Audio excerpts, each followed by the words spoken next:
closer than you think. It's not a tournament. It's what you don't see on TV. The cash is real. The stakes are high. They bet big. They win big. They lose big. High stakes live action poker. Live at the bike. Watch it live on the web or play it if you dare at the Bicycle Casino right here in Los Angeles. Hello, everyone, and welcome to Live at the Bike, brought to you by the Bicycle Casino in Los Angeles, California, the first and only webcast of real action cash game poker. My name's Bart Hansen. I'm here with the Tuckster, and it's Wednesday night. We're going to be doing a little $25.50 unrestricted buy-in, no-limit hold'em game. It's a $3,000 minimum buy-in game. Some of the normal players are here at the table. We also have Jonas, Mo, Barry, Corporation Mike's mother. Looks like we got Alan coming into the game, Ed, and Barry Woods. Yes. Vic Park is Vic the other Park player. game, So yes. this is going to be a good one. So let's head over to the table and let's do this thing. Let's go do around. it. Seat one, we've got Trish, and that is Mike's mom. Yep. Now, Trish is actually like kind of polar opposite of Mike. You know, if Mike is this wild kind of cowboy, Well-disciplined, has a lot of patience. a lot of patience, Yeah. really well disciplined. She's great in a sit and go. I'm not sure about a cash game. We'll see how she does tonight. Seat two, we've got Mo. There he is. Seat three, we've got Ed, and Ed has really improved this game over the last He few absolutely months. has. Yeah. Let's see how he brings it tonight. There's Mike. A little bit bringing some laggy play to the table. Very, very loose, aggressive player. Yeah, seat five, we're going to have Alan, and there he is. And Alan's been running hot the last few weeks. He really has been. He's been making a killing. He's a streaky player, and if Alan's running hot, you know, Barry Woods has been running pretty cold Yeah, lately. he has. You know, I don't know if he's changing his game that much, but you know, we all run hot and cold, and Barry's been a little cold lately. Well, he told me he was going to play a little conservative today. I mean, he lost. He was already down about $5,000 in the 5-10 game this afternoon that I was playing with him. So. Yeah. And seat seven, we've got Vic Parks. We're going to call him Park tonight because in seat eight, we've got Vic. Okay, so we got two Vics on the table. Exactly. So we're going to cut how I said it. They don't look alike, so it shouldn't be too confusing. Right. And seat nine, we've got Jonas. There's Jonas. And Jonas is a pretty creative player. You might see him. He's patient, he's disciplined, but he's also pretty aggressive. Yep. And he is capable of playing out of the box. Should be a real exciting night Very, tonight. very unpredictable. He's a smart player. I would consider him to be a little bit loose aggressive, although, you know, when you have some guys in here which are mostly non-poker professionals that have a lot of money, you can really tone it down if you're a professional, say, loose aggressive player, because you don't really need to make those types of moves. Yeah. You can almost play at ABC. Well, you've got to be able to adapt your style to the game Yeah. you're at. I mean, we all saw you last night playing a 3-5 game. Yeah. That was pretty... It was actually kind of crazy, wasn't it? Yeah, but I mean, it was somewhat, you just basically waited for the hands, and no limit, that just the nature of the game. You don't have to win that many hands to make a lot of money. I think you won maybe 4 hands all night. Yeah. Yet you won almost $1,000. Well, we're going to get into the first hand of the night. Now we'll talk about that more, Dave, because obviously the hand that I'm the most proud of is the one that I lost. And we're going to see three-way action here. Ace-Jack, suited, Ace-3 of spades, King-7 of hearts. I believe seat 2 brought this one in for a raise. Queen 9-9 here on the flop. This one's going to get checked around. The turn is an 8. And looks like seat number 7, Vic Park, he's going to come out and bet in seat 7 with ace high here. Absolutely nothing. And he's going to take it down there. Well, Mike usually bets on a board that's checked to him. He didn't that time, and Vic takes it down. Of course, if you want to follow a live thread that's started on the internet, you can go to 2plus2.com. Click on forums, World Poker Tour, and other televised events. The official Live at the Bike thread for, what is it, January 26th, Dave? It is January 25th, actually. 25th, okay. And you can also email us at liveatthebike.com. So there we go. Button's going to move over here to seat 7.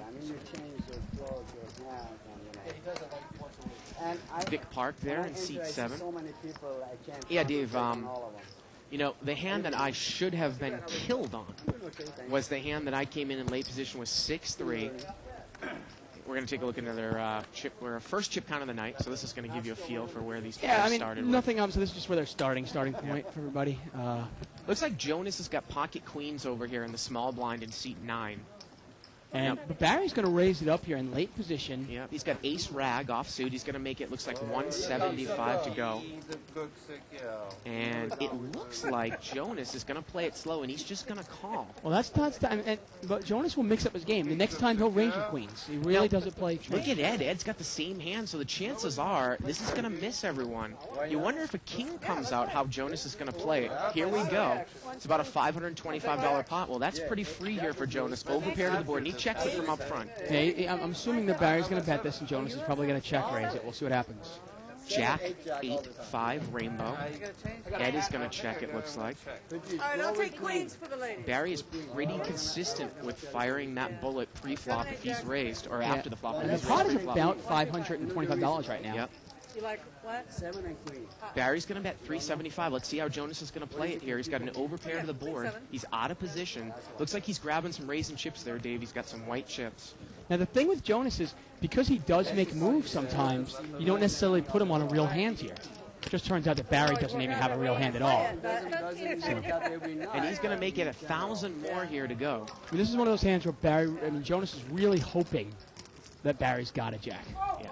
He's hoping that he's got a real hand. Goodness gracious. Barry is not going to get involved, and Jonas is going to take down the hand. Now, Barry and Mo, I said, Dave, at the beginning of the show, both told me before tonight's game that they were going to be playing conservative. Mo especially, he said. But what I was going to say about last night's game, Dave, the hand that I was most happy with the way that I played was the hand that I flopped trip sixes. The board came queen 6-6. I had 6-3. Yeah. Got checked to me. The pre-flop raiser check called me on the flop. Turn came jack. He check called me again on the turn, and then the river was a 10. He checked again, and I checked right behind him. How much are we playing for the... I really don't know if he showed strength on the turn, what I would have done. Yeah, it's interesting.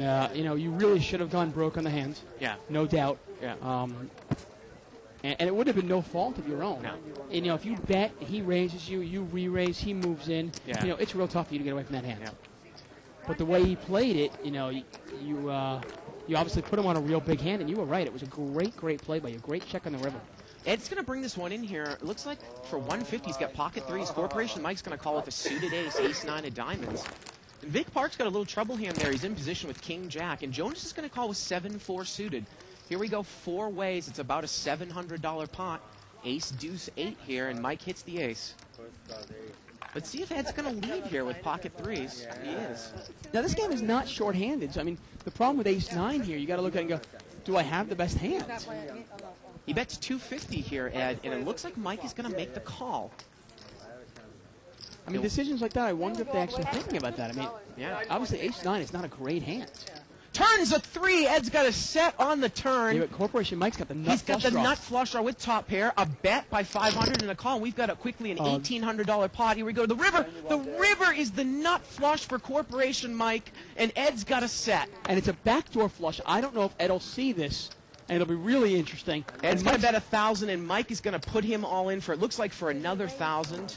And we are talking about now, if Ed makes this call, about a $6,000 pot to open up the night. No, it is a one-liner to the straight, obviously. That's right. He can't beat a 4. Right. 975 here for Corporation Mike. Boy, if Ed could ever get away from a set, that might be the card that came on the river that might be able to do it. Yeah, not only is it a diamond, Man, that was the perfect turn card for some action, huh? Yep.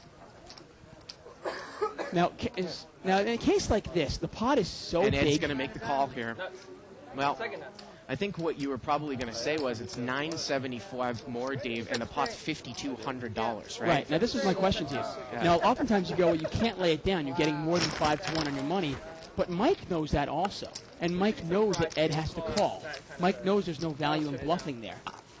The funny thing... can Mike be bluffing that hand? Well, the funny thing, though, too, is that Mike might have made that play on the river thinking that he was going to move all in at some point with 2 pair as well. Fair enough. You got to look at it and, is there more than a 1 chance in 6 here that Mike might have 2 pair here? Yeah. I guess the only thing I'm questioning is Mike's playing against Ed. Is there any way Ed is going to lay down any reasonable hand when the pot's $5,200 and it's only $900 to call? Right.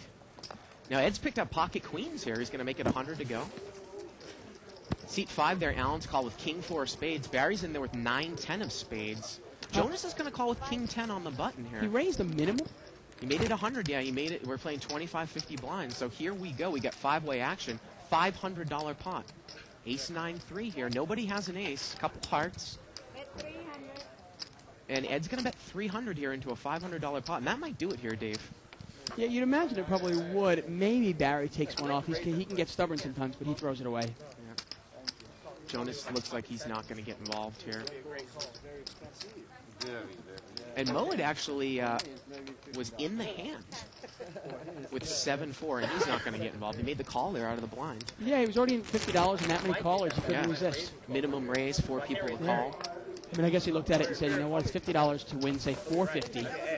Yep. I'm getting 9-1 on my money, plus implied odds if I hit a monster. So chalk one up there for Ed. Button moves over here to seat number 1. That's Trish.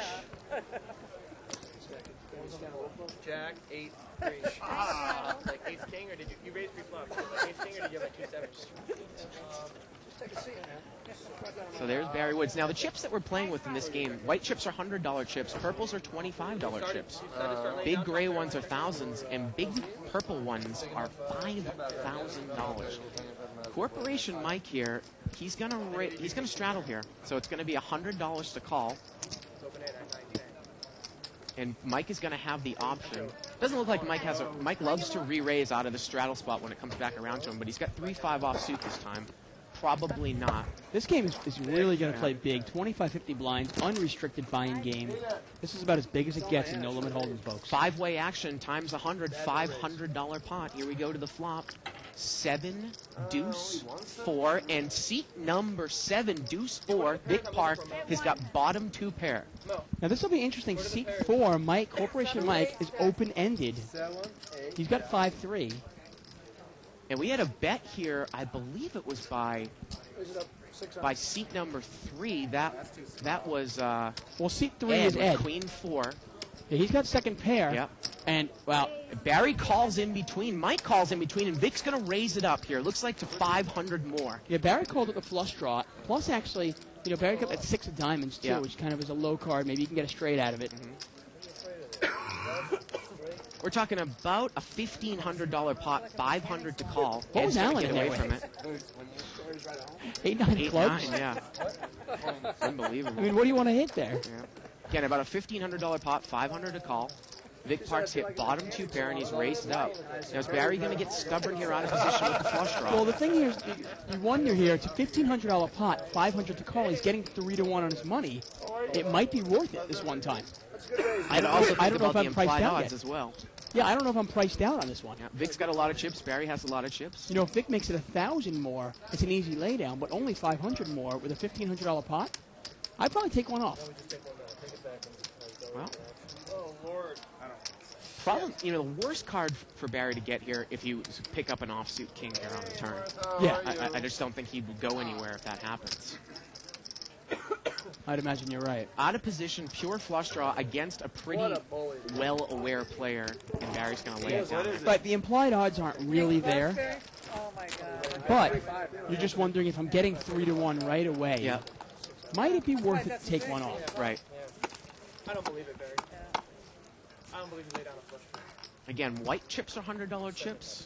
And Purples are $25 chips. Barry told Jonas that he laid down a flush draw. Jonas was like, I don't believe you. I don't believe you do that. Again, Barry said he was going to play it pretty conservatively tonight, so we'll see. Yeah. I still want to see him. To me, I mean, for Barry to play a little better tonight, I still want him to play really aggressive. That's in his nature, and that's what's good about his play. I love that part of his game. Yeah, it's his pre-flop selection that he really needs to fix up on. If he would get rid of the bottom 25% of the hands that he plays, it would probably help his game tremendously. Allen's going to put in a raise here to 250. Take it down, Alan. And he's got pocket queens, and he's going to take it down. Now, the other thing about Barry that I find post-flop is a little bit predictable. He will almost bet anytime he has any part of the flop or any draw. So if he checks it, and I noticed this last night because it got checked to him twice, and then the gentleman in seat number 1 made a move on him with pocket 4s. If he checks it once and then bets in position, when some sort of harmless turn card comes, he's probably bluffing. He also will bet out on flops where he doesn't think that anybody hit anyone. Right. Which I don't necessarily think I is a remember, bad thing. I remember the hand you were talking about where Joseph actually made a nice play with the fours. Right. Me and Nicole were talking about it. We said, is it And likely? I actually missed a bet. I should have bet on the turn. And then I played the hand, like we say, like such a pussy. I wasn't going to get involved with Joseph's check raise. Oh, once Joseph check raises, you can't get involved, and you actually were beat by him. You only had a pair of threes. Right. I remember the hand pretty well. Yeah. Seat one's going to raise here. That's Trish. She's got ace, queen of clubs, and Ed's going to call him about with pocket sixes. We are heads up here. It's about a $300 pot. Here we go. Well, Nice flop for Trish. Backdoor clubs, top pair. Looks like she's going to bet, and she does. Now, Trish is pretty ABC. I'll be surprised if she gets out of line too much. I'm really curious. I'm a big fan of her game. I'm curious to see how she does in this cash game. We haven't seen her on the show very much. Yeah, but it's... Well, Ed has got an under pair to the board here, Dave. Trish, pretty, like you said, probably the most solid ABC player at the table. I don't know why you'd ever get involved with this hand, but he's going to make the call. Well, let's see if he's, maybe he can get a little bit luckier on the turn. Turns a jack. That's no help. Well, last time he got lucky on the turn, he got unlucky on the river. Sometimes be careful what you wish for. You just might get it. Trish is going to bet 500 here now. And Ed's going to call again. We've got, again, approaching a $2,000 pot. And the river is a king. And now Trish, I think, is going to shut down. She checks, and Ed's going to check right behind her. And, boy, Ed just can't beat anything that's out there now. With those two cards, yeah. I mean, you got to go, okay, well, if my opponent... I mean, you got to just look at it. Okay, if she raised with an ace, obviously she beat me. Right. Okay, if she raised with a pocket pair, it's probably higher than 6. Right. Okay. If she raised with king queen, she's there. If she raised with queen jack, she's there. What the heck can I beat? Queen, I had the queen. No wonder my queens don't come out. I had pocket sixes. And Russ McGinley has quickly pointed out, and correctly so, this scene at my apartment in Beverly Hills last night. Tuckman, and Bart checks, what a great check. Rewind. And Bart checks, what a great check on the river. Believe me, I have seen the replay. I know you watch the show, and obviously Bart and I constantly battle over the value of value betting on the river. Yeah. And, in that case, you obviously made a great check. Well, Great read on the guy. the questionable hand was with the Jack 10 Right. hand. We got a $200 raise here by Mo. He's got deuce 3 offsuit, and Barry's got ace Jack, and he's going to make the call. We've got a $400 pot here going to the flop. Heads up, Barry Woods against Mo. Well, Barry's got top pair here. Barry's going to check. Mo will bet. I'm assuming Barry will probably check raise. Well, Mo's going to bet 500 here. Barry's thinking here. Yeah, and Mo is in really bad shape here. He doesn't even have a diamond. Barry's got the jack of diamonds. Barry's going to call. Turn here is a 4. Now Mo picks up a draw. He's going to take a card on the turn, and he does. Yeah, definitely. 4 on the turn. Here we go to the river. Oh, the river's a king.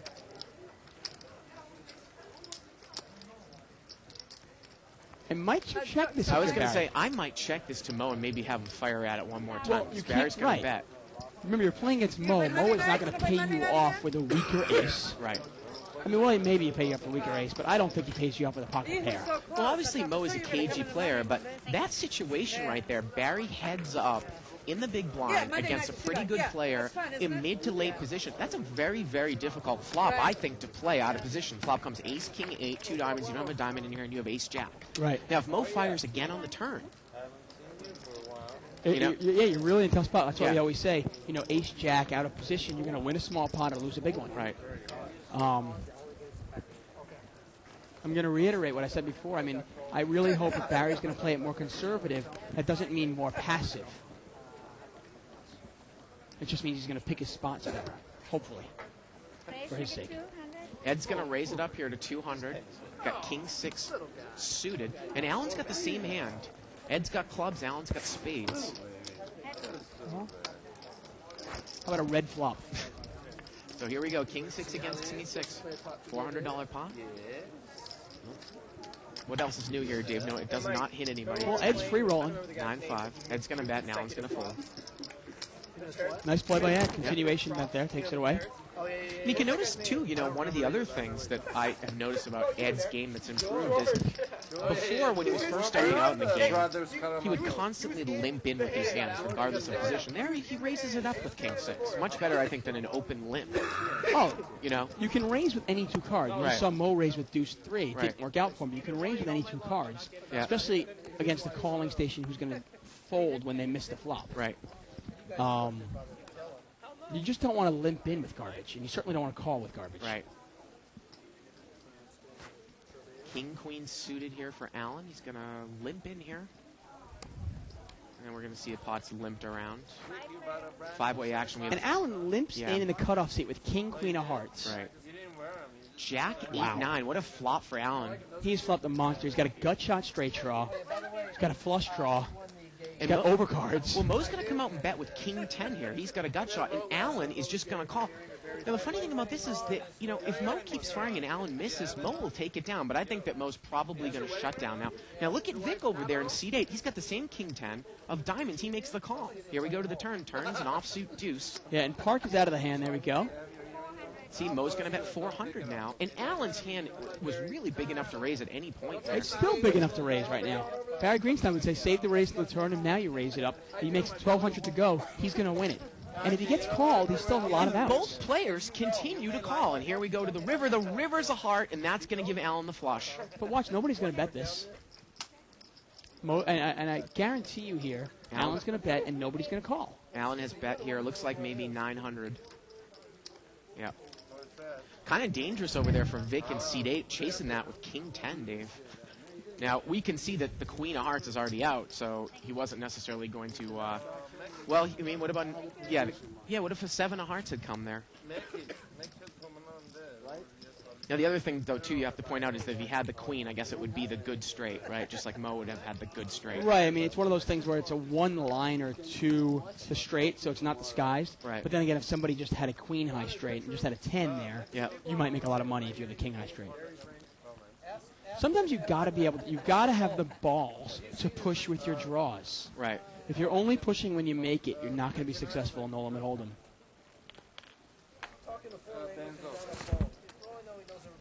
Buttons over there to Vic Park at seat number 7. You said Barry had 2 4s then here?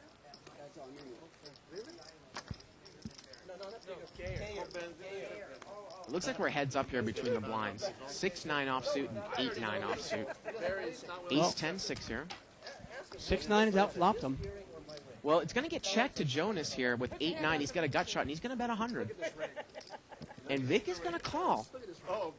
So here we go to the turn. The turn's a deuce. I don't know much about Vic. I'm curious to see how he plays.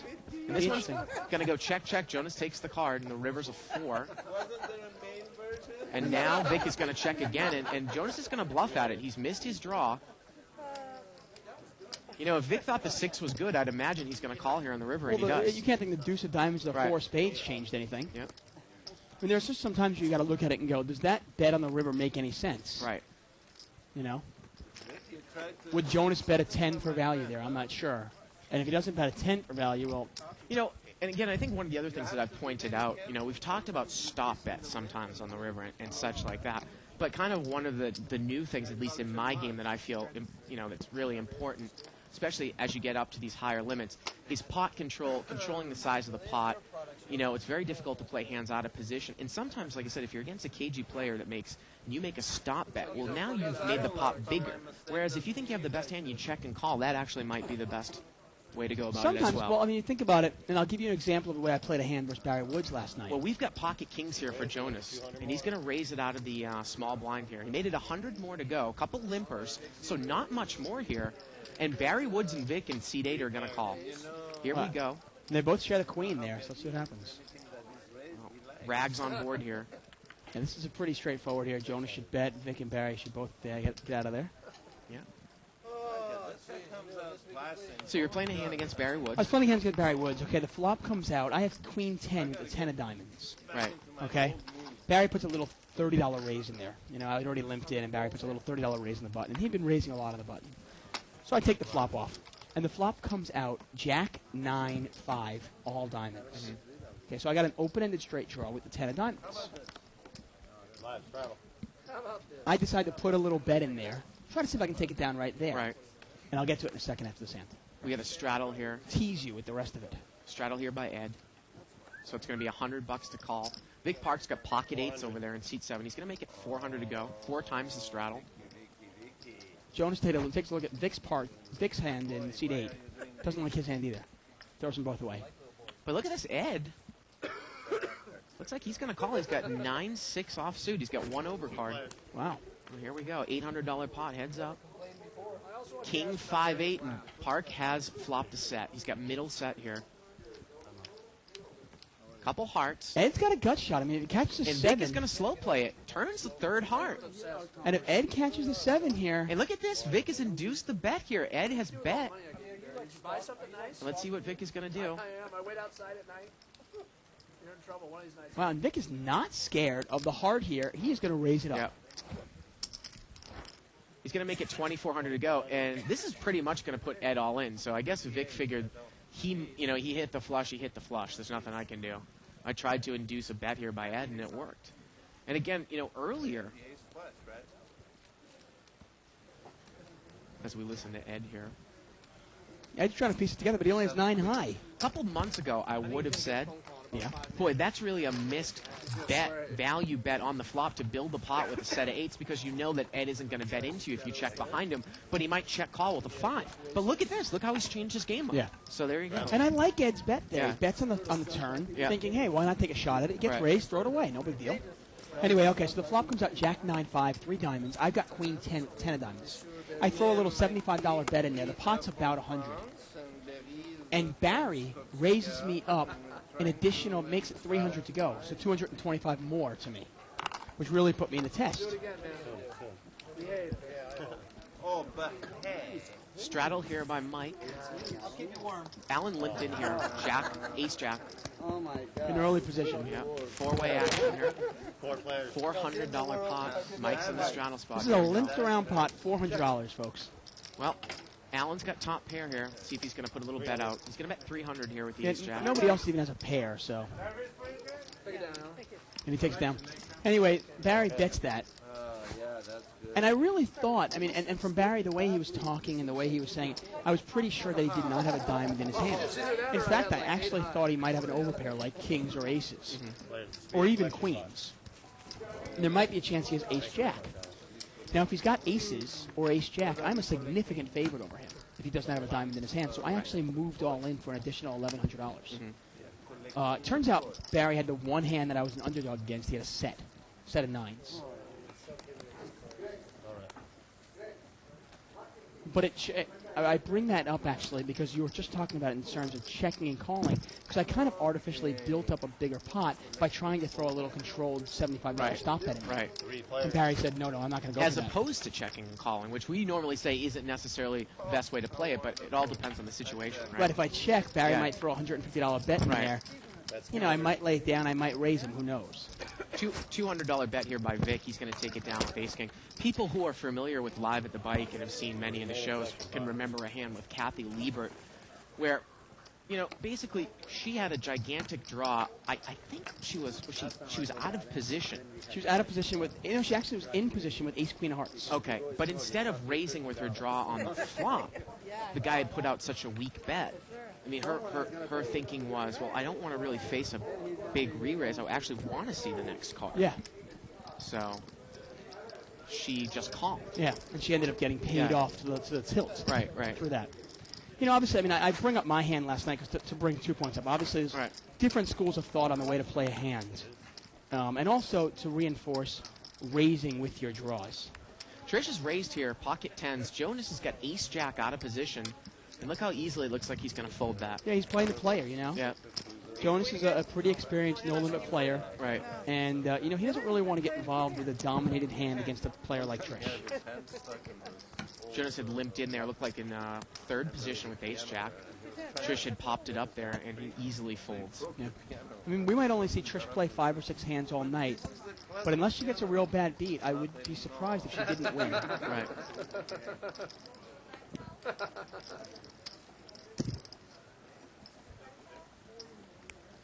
That guy was such a genius. What a 4 players. four-way action here. Now, it looks like Trish just limped in here with pocket nines this time, so there's the difference right there. Flop comes out 10-8 deuce. And she was in early position. I guess that she didn't feel comfortable raising it up in early position with nines. Well, Vic is going to make a bet here in seat 8 with king 8 second pair, and Trish quickly mucks the nines. The flop was 10-8 deuce. So there you go. Well, you always point out those middle pairs are sometimes really hard to play when only one overcard comes out. Right. Nice bet by Vic there. Takes control of it. What happened yesterday? For the people at home, too, The guy says, sorry, fluctuations. And he says, But moves over here to seat number 6. If anybody was wondering how that hand turned out, by the way, when I had queen 10 of diamonds and Barry had the set of nines, we actually ran it 3 times, and I won 2 out of 3. That's all you need. Limp here by Mo. He's got a little suited connector, 9-10 of clubs. Ed's going to limp in with deuce 3 of hearts. And boy, we haven't seen Mike play many hands at all so far tonight. Now, he also, I mean, I'm not sure. I don't want to speak out of turn here, but I think Mike has been having a tough time of it lately as well. Barry Woods is going to raise here on the button. He's going to make it 100 more. He's got 8-9 of hearts. Now, we need to see, actually, we have all the cards up here. Vic has got ace-10 of diamonds. Mo's in there with deuce 3 of hearts. Ed's in there with deuce 3 of hearts, and Mo's got 9-10 of spades. Now, Mo's flopped open-ended here, Dave. If a 7 were to come, he would have a straight. And it gets checked to Barry. He's got a pair, and he's going to bet with 8-9. He's going to bet 375 here. Overwhelmed with grief. He puts his head in his hands and he's crying. I mean, they've never seen him so overwhelmed, you know. Nice bet by Barry in position with second pair. I don't really know what Vic is going to do in here with the ace-10 of diamonds, but it looks like he is going to, I guess he's going to make a call. And Mo has called. Mo is open-ended. Yeah, Mo's open-ended here. There are 2 clubs out here. Turns a club. See if somebody might represent here. Everyone's going to check, and here we go to the river. The river is a 6. That doesn't change anything. Barry's got the best hand. Now let's see if Mo's going to try to bluff at it. Yeah. The pot's about $1,000. Wow, and he's And got Mo's going to bet, it looks like 1,200. So he's nice bet. Actually, it looks like about the size of the pot here, a real bet here on the river. Yeah, he's really putting Barry to the test here. Now you got to wonder now, would Mo? Oh, well, and Barry's going to make the call. I'm good. Thank you. there you go. Yeah. Nice read by Barry. Barry's going to take And it Mo down. doesn't even show his 10 high. And look at that. That was a pretty big pot. I mean, we're talking about That's called, Barry. all in all, that was about a $3,600 pot there. Yep. 120. Nice read by Barry. No, it's 117 plus 13. And you got to wonder, would Mo check the flush on the turn? And sometimes he will. Again, you can email us at live@thebike.com.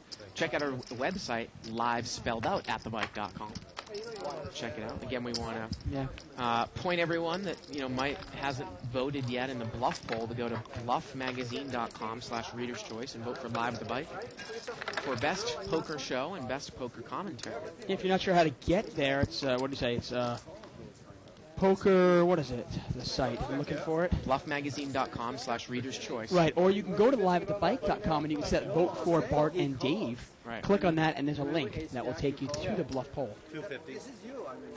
Trish is going to make it 250 to go here. Under the gun. She's got Ace king. Ace king. Yep. Okay, I didn't have Pretty straightforward. I mean, we've seen her raise 3 times today. Once with ace king, once with tens, and once with ace queen. And Ed is called here with ace 9. Now, Jonas has got deuce 4 clubs here. He's going to make the call. Well, that's the kind of hand that he will call Trish's Right. bet with. Right. Here we go to the flop. Queen 9-8. And Ed's actually outflopped everyone. He also has the ace of spades in his Yeah. hand. See if Trish makes a continuation bet here. Oh, nothing. Why you call? Pot's about $800. She's going to bet 400 here. Maybe And a Ed's little. going to pop it up here. He's going to make it 1,000. Yeah, nice play here by Ed. Maybe he senses the weakness, senses the weak bet, and he's going to try to take it away. And I imagine Trish is going to lay this down. And she's in bad shape here. She needs a king and only a king. It's my thought process, and it may be flawed. I grant you that. But at least you're thinking now. Barry, And Ed's going to take it down there. And one of the reasons you'll see Jonas call a bet from a player like Trish with deuce 4 and not ace jack is obviously ace jack is easily dominated. You see the hands Trish is raising with ace queen, ace king.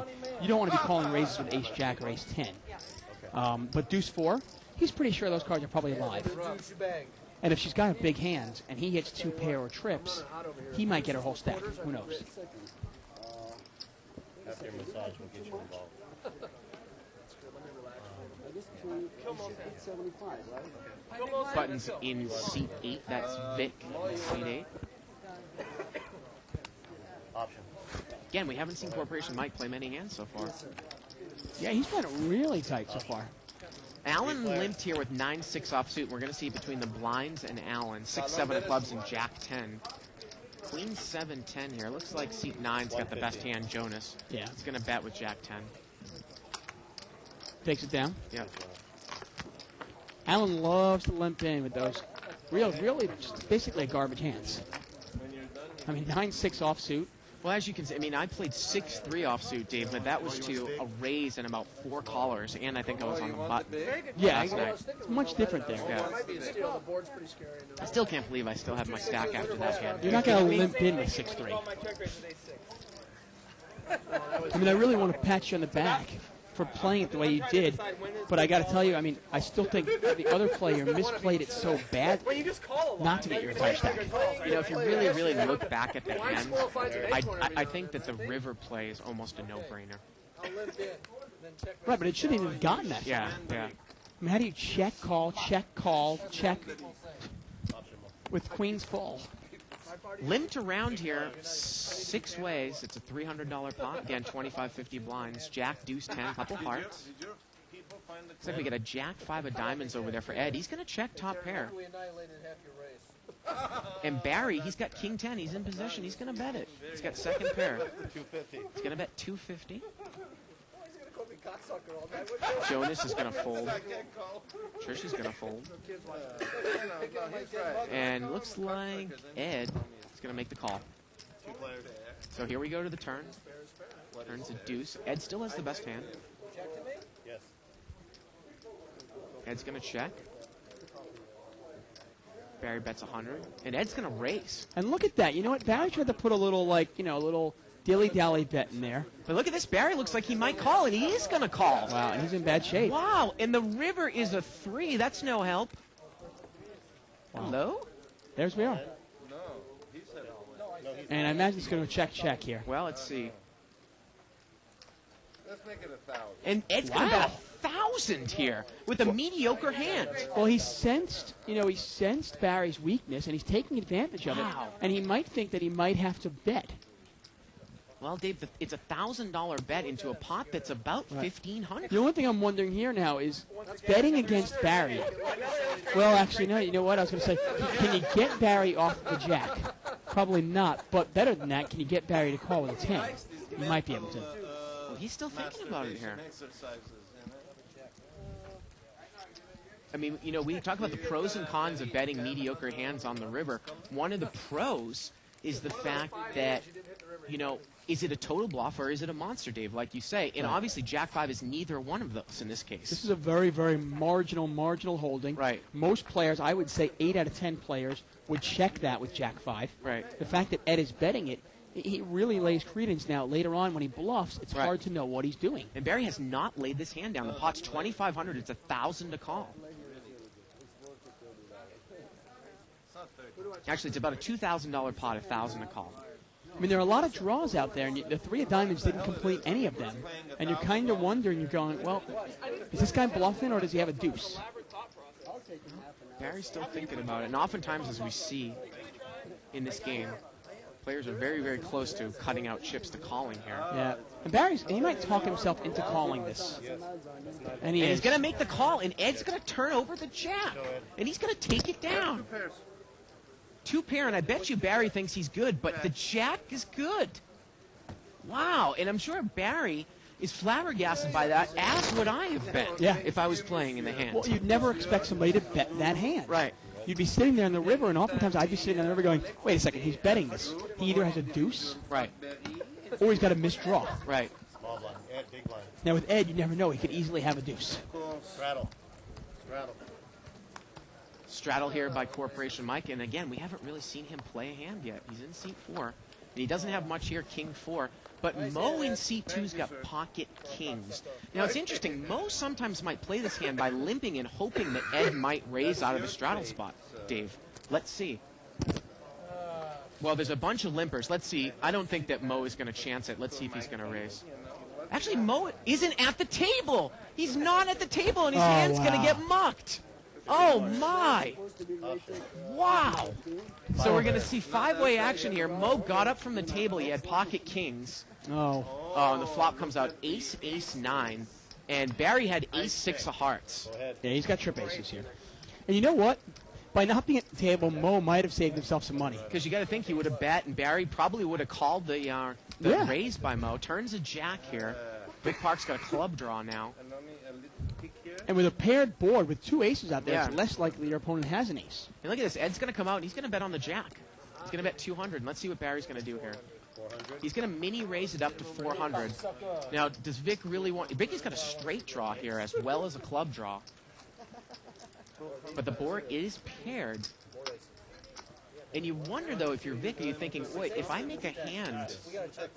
If I get lucky and make my hand, can I win all of Barry's money? Exactly. The problem is, though, if you put Barry on an ace... What is his kicker? Right. Does he have ace 9? Does he have ace 10? If he has ace 10... Well, look at this, though. He's going to come back over the top. He doesn't... He thinks Barry's raising Ed with crap, and he's going to represent the ace. Well, you know, they saw last hand. I mean, Ed had jack 5, and Barry had king 10. Neither person had a big hand. So Vic has raised it up 1,000 more, and Barry's going to call, and Vic knows he's going to need to hit his draw here. Yeah. Here we go to the river. River's a deuce. That's not going to do it. That's a safe card there. See if Vic might just give up here. And I don't mind the check by Barry, because if he bets, he's only going to get called by a better hand. This is one of those times where why not try to induce a bluff? You probably won't get it anyway. There's a good chance, though, Vic's got a bigger ace than you. Well, the pot right now is about $2,800. I mean, and I don't think Vic has enough money, he's figuring, to get Barry off of an ace. And he's just going to give up on it here, Dave. Yeah, now a lot of players, if you're playing against a player that can lay down a hand, ace 6 is pretty much garbage, isn't it? Yeah. I mean, I'm scared. If I have ace 6 and I'm in Barry's shoes, I am really hoping I can check it down and just show my trip aces down. Yeah. I don't want to have to call a $2,000 bet. And that just saved Mo a couple grand. Because I guarantee you that Barry probably would have called the raise in the field with the ace-6 suited, even though it's a trouble hand in early position. And it would have been interesting to see how Mo would have played it, Dave.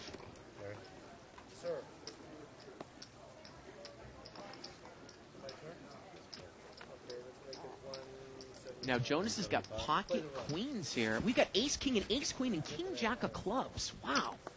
Yeah, a lot of Broadway out there, folks. Barry made it 175 to go with ace-queen, and I believe Jonas has re-raised. Yep, sorry. He made it 500 to go.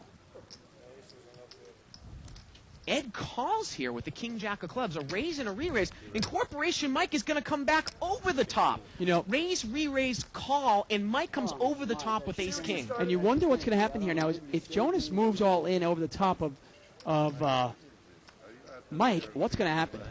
Well, what about Barry here? Barry really needs to get away from this hand, Dave. Yeah. He's faced, he raised, Jonas re-raised, Ed called, and Mike re-raised. And Mike's made it 1,600 to go. Ace-queen offsuit, it's just a garbage hand. The problem is you wonder if he's playing Mike. Now, you got to look. Mike has played it a little differently tonight. He hasn't played that many hands. He's probably been waiting for this spot. You got to remember, though, it's Corporation Mike raising, and you wonder if Barry's giving any credit. Now, let's see what Jonas is going to do here. I mean, we're talking about a pot that's about $2,700 right now. And did Barry show the ace-queen? I think he did. Yeah, and that's a very bad faux pas. etiquette faux pas there. You got another player behind you. You don't want to give any information out there. Well, now does that change things for Jonas? Well, of course it does. Well, it's twofold. If he thinks he's behind, then he only has one out. Right. If he thinks he's ahead, well, then the other opponent has one less out. That's unbelievable that Barry showed that hand. Yeah. Wow. I mean, it's a great laydown by Barry, but just muck it. Again, it's a $2,800 pot, and I believe it's another $1,600 for Jonas to call. If I can get confirmation on how much more it is. It's actually $1,100 more to call. So Mike made it $1,600 total. Okay. So $1,100 more to call. And Jonas is really staring down Mike here. And Jonas is not—he's not just playing around there. I mean, queens are vulnerable in a cash game. This is not a tournament, folks. You got to realize that queens, if you're behind here, you're in really, really bad shape. And if the flop comes out rags, you don't know where you're at. You know, the flop comes out 10 high, and your opponent moves in for $3,000 or $4,000. Well, then what do? You haven't gotten any additional information. Maybe trying to get a call if you go all in. You got to prepare. You got to know that. Now that Jonas sees Ace Queen out of Barry's hand, do you think maybe he goes, okay, it's less likely my opponent has aces? It's more than that, Jonas. Obviously, he knows Mike doesn't have queens. So you got to start thinking of the possibilities. He might very well have kings. He might have jacks. Am I being discounted from? Yeah, you Nobody asks Ed if he has a hand. It's just like a Bring your shoe over here. cow's ass, okay? Laughing at the table here, and it's kind of funny. They're kind of just dismissing Ed here. Jonas had raised, and Ed had called, and Corporation Mike came over the top. And you kind of wonder, they're just kind of said, they're not even asking. They're not even asking Ed if he has a hand. And Jonas is really put to the test here. The button, folks, is in seat 2, so Jonas is in position. Right. But if the flop comes out rags, and Mike moves in for $3,000, then Jonas is really in a tough spot. And he's still thinking about it I here. believe you. Yeah. That's how sad that is. You guys have 30 seconds. You guys, as in both of them? Well, I mean, I gotta. What about you? You don't even get time. Yeah, you've been thinking Not you. Jonas. Not you, yes. And Jonas is going to move all in. He's going to move over the top all in. And I don't know if Mike, he's got a lot of gamble in him. I don't know if he's going to get away from it. Well, now I'm wondering, though, okay. The you pot gotta size know- might be really big right now. The only thing I'm wondering, and we're going to get Jonas's exact raise here in a second. The only thing I'm wondering is, now that you saw Barry lay down ace-queen, Right, if Jonas has any pair at all, you know you have one less out. right. So instead of it being, say, 54-46, it Right. might be more like 60-40. He might give you that much discount if you call. No, and Jonas, Yeah, and Mike is going to quickly fold the ace-king here. And I think it's because Barry showed him. yeah. And again, that's a little faux pas there by Barry showing the ace. But you really wonder there if Mike would have called had Barry not shown the ace. Wow. No, I had Jack 4, but possibility. A lot of outs. Unbelievable. And the button's going to move over here to seat 8. Yeah, and that raise actually by Jonas would have put Mike all in for another, Button's in say, seat 3, excuse me. for another, say, I want to say maybe $3,000 or $4,000. Good laydown by Mike, really is. Yeah, thanks, dude. Fucking moron. Although I gotta tell you, This, man, why you pin it up on the wall? you wonder if Jonas just calls, is that scarier with ace king out of position? You know what I mean? 'Cause you're only going to hit your flop 1 out of 3 times. If you miss your flop, then what do you Holds do? up his hand and says, "Don't look." We had a raise here by Mo. He's going to make it 250 to go with ace-king, and he's going to take it down. There was one limper there. This is when his vein. Really interesting lineup. We've got a really great mix of players between some, tricky pros, improving businessmen, He's a lovely guy. and some players that obviously still need to work on their game. Lovely. Button moves over here to Corporation Mike in seat That 4. earring, dude? Did you switch it last week from the right ear? You have like a rainbow flag on your car, too? You got one on Get an email here from Michael Feynman about Allen. That's what I have. He says, it's been driving me crazy since I started watching a few months ago. But Allen looks like Sammy Davis Jr. He has a bluff. Thanks for the email. We do appreciate it. No, that I find real hard Well, to believe. ace-jack here. Mo's going to raise it up. Antoine. And Corporation Mike's going to call with king 10. It's a 175 raise. And actually, it was Ed that called with king 10. We're heads up here. Mo against Ed. $350 pot. And Barry's not in there. Well, 9-3-9. Misses both players. And these are the kind of flops that are going to torture Barry. And it's still a good laydown. It's good to lay down 9-10, obviously. But he's the type of player that will kind of go, I should have called. And this one, Mo's just going to use. They're going to actually just ended up checking it down. I guess Mo knows that, if Ed doesn't bet, Mo's good here with the ace high, and Yeah. there you go. Sometimes, some of these, businessmen, wealthy businessmen respect Mo so much that Mo will actually use that to his advantage. Where why even if not? he doesn't hit the flop, if he checks it, he pretty much knows they're not going to bet. Yeah, well, a lot of these players, they're almost scared that Mo can see through them. Right. And that they don't want to bluff Mo. Because they think that he will call them and see their bluff. Barry doesn't show me that ace. Ace king here for Vic in seat 8. Barry doesn't flip over the ace. I might have not moved all. And Jonas just said if Barry didn't flip over the ace, he might not have moved in, he said. Well, I think you Yeah. pretty much capitalize. No, obviously, if it's heads up and you're the last person to fold, sure enough, yeah, if you really want to, you can show your cards face up. I don't recommend it. Limped around here 6 ways. 9-7 Wow, Vic deuce. did not raise. I need one more. Yeah, Vic is in seat 8 with ace-king, and now he's going to bet, Dave. Oftentimes we see this at the lower levels. He's going to come out and bet with ace-king. He played it slow pre-flop. The flop's 9-7 deuce. And Trish is going to raise it with top pair. Yeah, She's got queen 9. Yeah. So there you go. The board again is 9-7 deuce. And now he's going to call. And he makes the call. One more 7. The turn is a deuce. That's the second time. Yeah, it's come all the way to the Deuce of diamonds. 200, 500. And it gets checked, and Trish is going to bet. She bets 500 here. Again, the board is 9-7 deuce deuce. Why quit a good thing? And here we go to the river. The river is a 7. I got a 9. And Trish has got the best hand here. Kept getting worse. and worse. She's going to take it down. And the gentleman over there. No, he's only on the flop. Why didn't you play the damn thing half? Anyways, we would have chopped, my man, because there were 2 deuces on the board. Yeah, 250. Actually, you get the deuces, but you only get the 7. So the button's going to move over here to Barry in seat 6. Again, we see that all the time at Yeah. the lower levels, You don't we? slow play ace king, and then you can't get away from it. Yeah. And he took one off on the flop, Yeah. you know? Actually, no, he bet on the flop. She raised Well, it. that's what I mean, and but he then took it called. off. He made the call, yeah. I mean, you're at a position with ace king, the flop completely misses you. Just check and fold. Pick a better spot. Now, Trish is limped in here with pocket 8s here, and Mike is going to raise to 225. Wow, and now Vic's got ace queen of clubs in the small blind. Mike's raised with Jack 8 of diamonds. Seat 5's called with Jack 9 of hearts. Wow, and Vic just moved all in. Yeah, he's a little bit short here. We'll see how much more it is. Looks like it.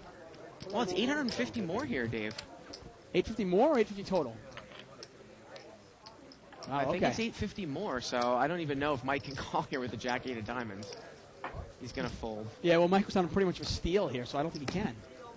And again, you get, wind of the type of hands that Mike's raised with. I just don't think that, he's not necessarily playing any tighter tonight. I just don't think he's had any 2 connecting cards, which is, something that will happen to you sometimes over the course of 45 minutes, Hey, right? the cards look like 10-3, 9 Right. deuce. Right. Even Mike doesn't raise that. Yeah.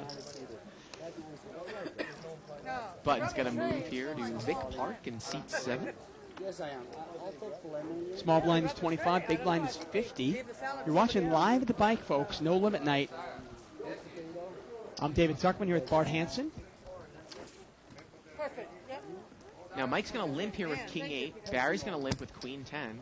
Now, that's the kind of hand that I don't understand the value of. I mean, Queen 10 I'm fine with. King 8 offsuit. What do you want to hit? 5-way action here. 9-6-4 rainbow. It was limped around, and it doesn't look like really anybody hit any part of this. I mean, are you looking for top pair? I mean, what are you looking for with King 8? I just don't understand it. I mean, it's a hand I throw away pretty easily. Well, Vic Park here is going to bet from the button. He's got King 10. He's going to bet 225.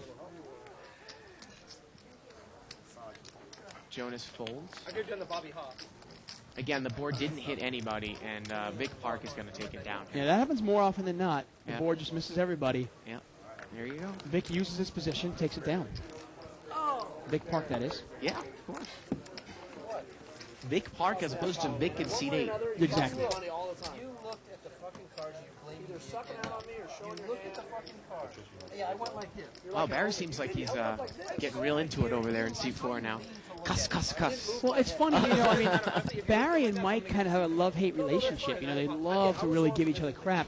You wonder if, it ever kind of goes overboard a little and it gets a little serious. Mo's going to raise it up here to 150. Ace-Jack offsuit. He's under the gun. We've never had a fight here, a fist fight on Live at the Bike, but I'm hoping for one. I'm pulling for one. Hey, Yeah, Mike and Barry are really going at it a little here. UFC going on. Barry's going to call with a trouble hand here. King 10 offsuit. And Trish calls with a trouble hand, too. Here. She's got ace 10. All right. And they're both badly dominated. Three-way action here. Mo's the pre-flop raiser. And look at this. Mo hits trips. Let's see how he's going to play it. He's obviously in great shape here. He's going to come out and bet because he's expected to bet. He bets 200. And some people go, well, why doesn't he slow play? Remember, he was the pre-flop raiser. Right. You almost want to bet that and give your opponents a chance to make a play at you. Like Barry, who might make a play. You never know. Exactly. I mean, you think about the hand last night when you had 6-3, obviously, and the other opponent had queen 6, and Mo takes us down. Imagine that. Now, the guy with the queens was actually the pre-flop raiser. Yeah. Can you imagine if he bet as expected? There's no way you put him on queen's full. No. And then you lose your entire stack. Absolutely. At any time, if he had shown strength on the flop, I would have lost my stack. Right. Now, when he check-called the flop, Dave, I kind of got a little bit of a tell on him. And definitely when he called the turn, I actually thought I was in trouble. If he had check-raised the turn, I really would have been put to the test. And some people say, well, there's no way you would have got away from it, Bart. I think there's a possibility that I would have. You might have. You never know. The problem He here was is that certainly somebody might Hollywooding it up. play that hand with aces or kings the same way because of the paired board. Yeah. Not scared of two paired. So I mean, obviously I'm not playing. you never know. Well, the turn actually, I believe, was a jack or a 10, right? It was a jack, right. And that's one more scary card. If you put the guy on, if they put him on a big pocket pair, that's Right. one more you can't beat. Right. If you hadn't said, if you have to think this long, you'd probably be. But sometimes betting your big hand is the best way to get the most money in the pot. Full queens there. And so you thought your jacks were good. Button moves over here to seat 9. Seat 9? Seat 1. Seat 1. Yeah. Why do I always get that confused, Dave? I don't know. Hey, stop telling crazy Vic is stories. going to I mean, I'm Jewish. We read opposite. I don't know what it is. Right to left? Yeah, I think that. Well, I mean, not normally. I think like 8-5-4 here with a couple of clubs. top pair here for Vic in seat 8. Aspects of the story. Wow, and $400 bet from Mo. He's got nothing. He's got a Ace wheel three. draw. He's got a wheel draw. Mike calls the club draw. And Vic's going to raise here with top pair. Good. I was wondering if Vic was just going to call all night if we finally see a raise out of him. And Mo's quickly out of there. And Mike's going to call. Pot's about $1,000 as we go to the turn. The turn's a 4. Vic's hand is still good now. Yep. 300. He's going to bet 300 here. The pot's, wait, how much is the pot, though? And Mike called again, and the river's a 9. And Mike makes top pair. Vic's going to bet again. Wow. And Mike check calls, and Mike's going to take down about a $1,500 pot there with Jack 9. Yeah, on the flop, actually, Mike was a favorite. He had 6 outs to his jack or his 9. Yeah. And obviously another 9 clubs. So he's got 15 outs, which makes him a favorite there. Yeah. Often a quick rule of thumb, if you don't put somebody on a set, if you have 15 outs or more, you are a favorite on a flop, even if you do not have the best hands. 14 outs is pretty much 50-50. 13 outs or less is obviously you're an underdog. Cocktails. It's funny, as we're starting to get some comments about the way that Barry showed that ace-queen hand, you wonder if there wasn't an ace in Barry's hand and it was just a queen, how Jonas would have played it. Oh, would have really been interesting. You wonder what Mike would have done, too. Three-way action here. Top Limped pair around. for Mike. 125. King 6, he's going to bet 125 here. Get in there and gamble, baby. So this is one of the things with Mike's hand, like King 6 offsuit. I guess you're going to, win a small pot or lose a big one. Mike takes it down. I mean, I suppose if you get really lucky and you hit 2 pair and somebody else has ace-king, well, okay. Button's moved over here to seat 4. Corporation Mike. And Barry's in the big blind here. Again, $25.50 purple chips. We're using $25 chips. White chips are $100 chips.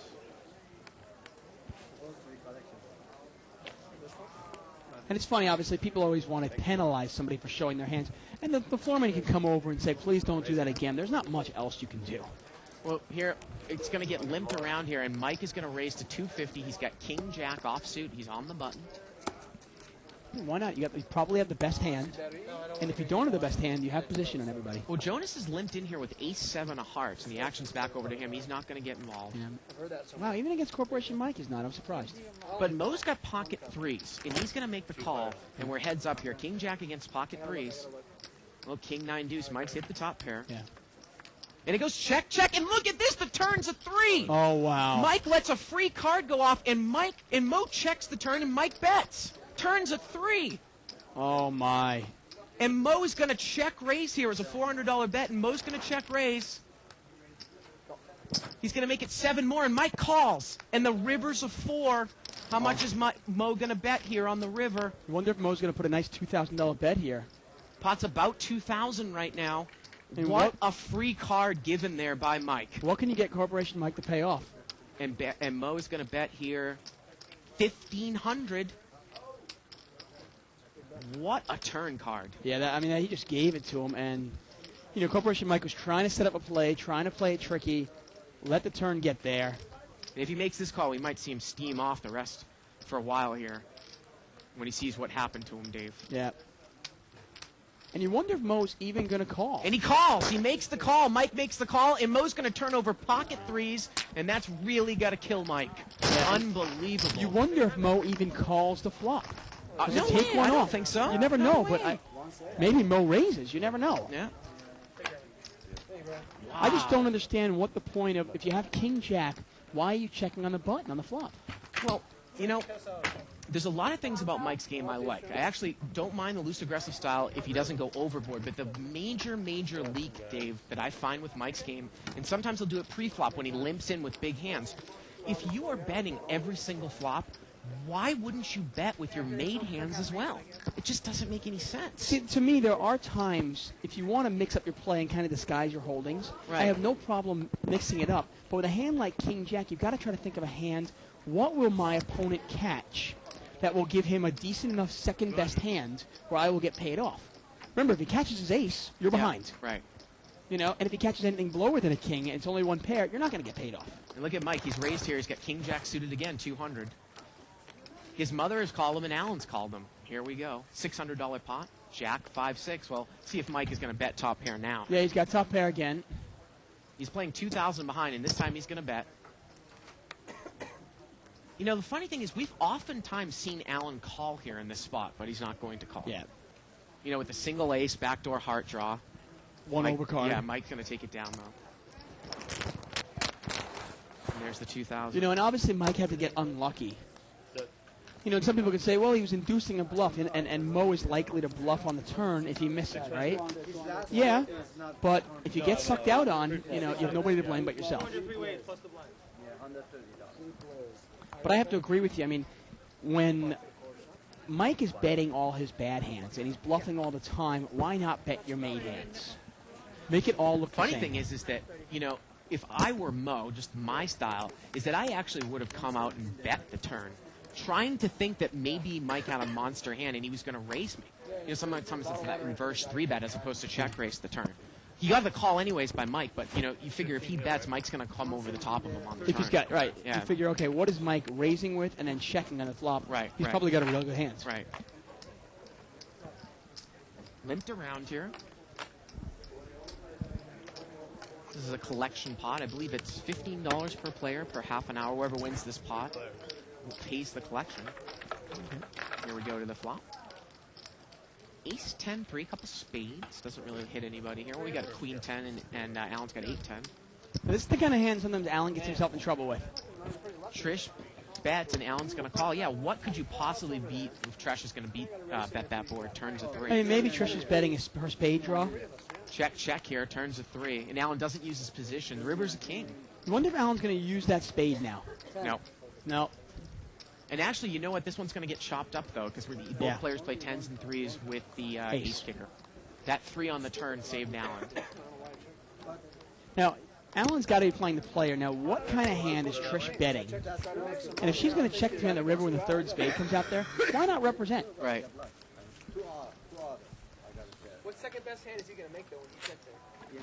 Email here from Jeff Rodriguez. He says, And if I have a king 10, something and like actually, I that, think that Corporation Mike just said, what second best hand is he going to make there? And he's really killing himself for not betting the flop. Exactly. Yeah. And that was the only problem. There are times to do it, and we get another chip count here. Barry in the lead with 8,500. He made a big call on Vic Park's raise.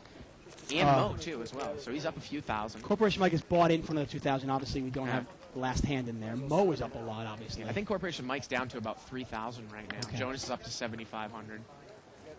So And Vic only has $500? Or was that 5,000? only 500, Dave. Oh, Vic, not Vic Park. Yeah, that's Vic, the C8. Vic, Yeah. CK, okay, thank you. Mo's going to take that one down with a little bet with ace 8. But that was my, I'm sorry, that was my point, though. I was saying, you know, if you're going to slow play your hand, I mean, let's say you have ace king and that's the flop. Okay, that might be a time where I mean, I'm not a big proponent of slow playing there, but if I'm going to slow play a hand, maybe ace king because there's no scary card for me. And if my opponent's in there with ace jack and he catches the ace, hey, maybe I can get paid off. Email here by Jeff Rodriguez. He says, I was curious if you guys have seen Annie Duke's DVD on Advanced Texas Hold'em Secrets. And if so, do you have any opinions on the things she commented on? Well, I haven't seen it. Have you? I have not seen it, but I am familiar with her when she discusses the FBI profiling techniques. I read a whole article on that, actually, what she was talking about. Okay. Pocket tens here for Allen. And this is a straddled pot, and Allen just limped into Mike's immediate left with pocket tens. Yep. And he's going to check it out of the straddle spot. So four-way action, $400 pot. Very well, Ed. There we go. King 8-6. Well, Mike's got a flush draw. Queen 4 of diamonds. He's going to see if he's going to come out and bet with the semi. And I don't think anybody has a king. No, they don't. Well, Ed's going to come out and bet with bottom pair, and Mike calls. Allen calls with pocket tens. And I tell you, new Ed, he's betting with any piece of the flop, huh? Yeah. He's no longer checking and calling. He's being the aggressor, which is obviously... $700 pot to the turn. Turns a jack. Allen's still good here with tens. And Ed's going to come out and bet again. He bets 200. Mike calls again, and Allen calls again. Pot's now 1,300 as we go to the river. And the river's a 7, and Allen is good here. Yeah. See if Ed checks it now. He's going to come out and bet again. Now this is the thing with Ed. A lot of players would go, would he bet the king? Well, Ed would. The thing is that he's only bet $250 into a $1,300 pot. Oh. I don't think that's enough. If he came out and bet $800 or $900, I think Allen goes away. He might. And Allen's going to make the call because of the small bets. Yeah. And he's going to take it down there with tens. Obviously, the bet size not enough there on the river. Right. But you know what I mean? Would Ed bet king deuce on the river there? He might. He bet Jack 5. Unbelievable. Now, back to the Annie Duke FBI profiling thing. There was actually an article on that. I forget what the website is. I actually have it at home. Maybe I can post it on Live at the Bike later on. It's actually a great article. You know, an FBI profiling obviously is, they're trying to figure out when somebody's lying, when they're interrogating a suspect. And obviously, if you can figure out when your opponent is lying or bluffing. Well, I talked about that, I think that thing called FACS, which is facial acuity reading. It's a technique, I think, used by the FBI, too, where you actually can read different muscle twitches in the face to make inferences as to if they're telling the truth, if they're strong, if they're weak. Again, that's FACS. If you look that up on the internet, FACTS, I believe. But be aware, there are a lot of players, including myself, who will use reverse tells. Right. Especially if I'm playing against a player who had no nose tells. Right. Sometimes I'll throw in a reverse tell once in a while to try to, obviously confuse my opponent.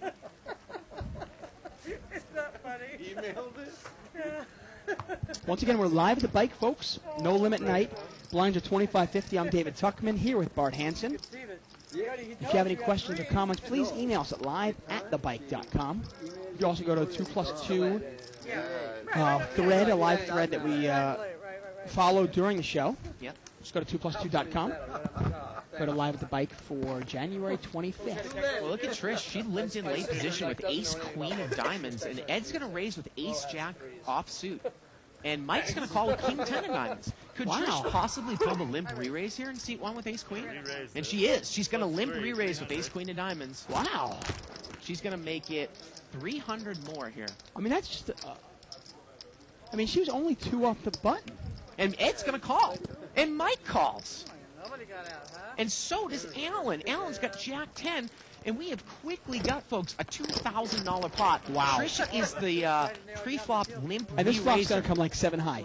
Here we go. Oh, look at this. Overcards and diamond draws for the son and the mother here. 5 deuce deuce. And I tell you, Trish has been kicking Mike's ass ever since he was born, and it's going to continue tonight. Well, Trish is going to bet $800 into a $2,000 pot. Not much. Boy, is Ed thinking about taking it off here with a black ace jack? Yeah, I'm surprised she didn't bet that much. I mean,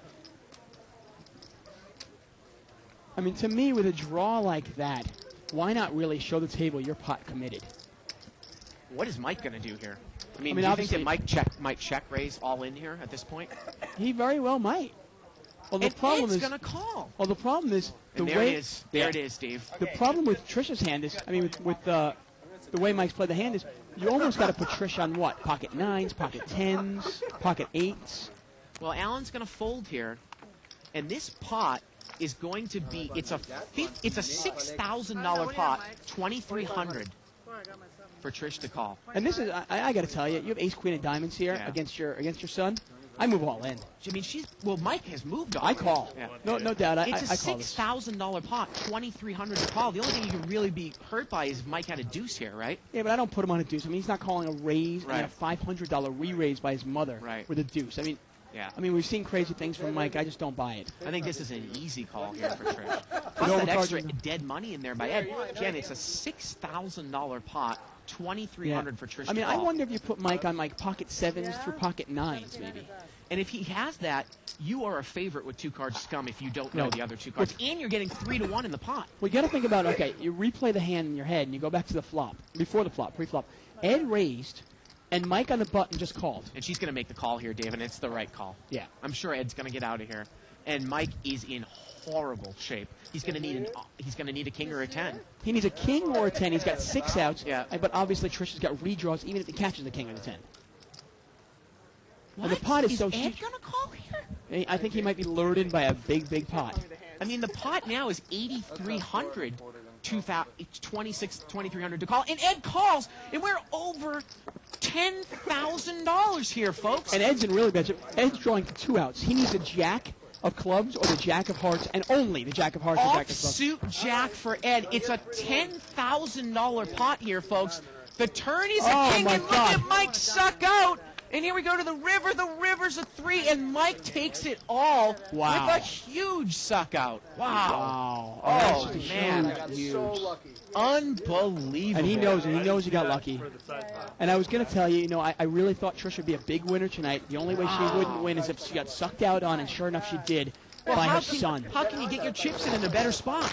Yeah. With a higher flush draw with no pair? Against a lower flush draw with no pair? I actually liked the way Mike played the hand. When he saw a weak bet from his mother, and then a weak call from Ed, he figured, you know what, I probably have overcards to her pair and a flush draw. I've got 15 outs. I'm going for it.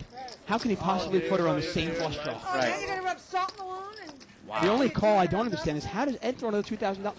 I know the pot's $8,300. I know you're getting 4-1 on your money, but you got to know you're dead. Yeah.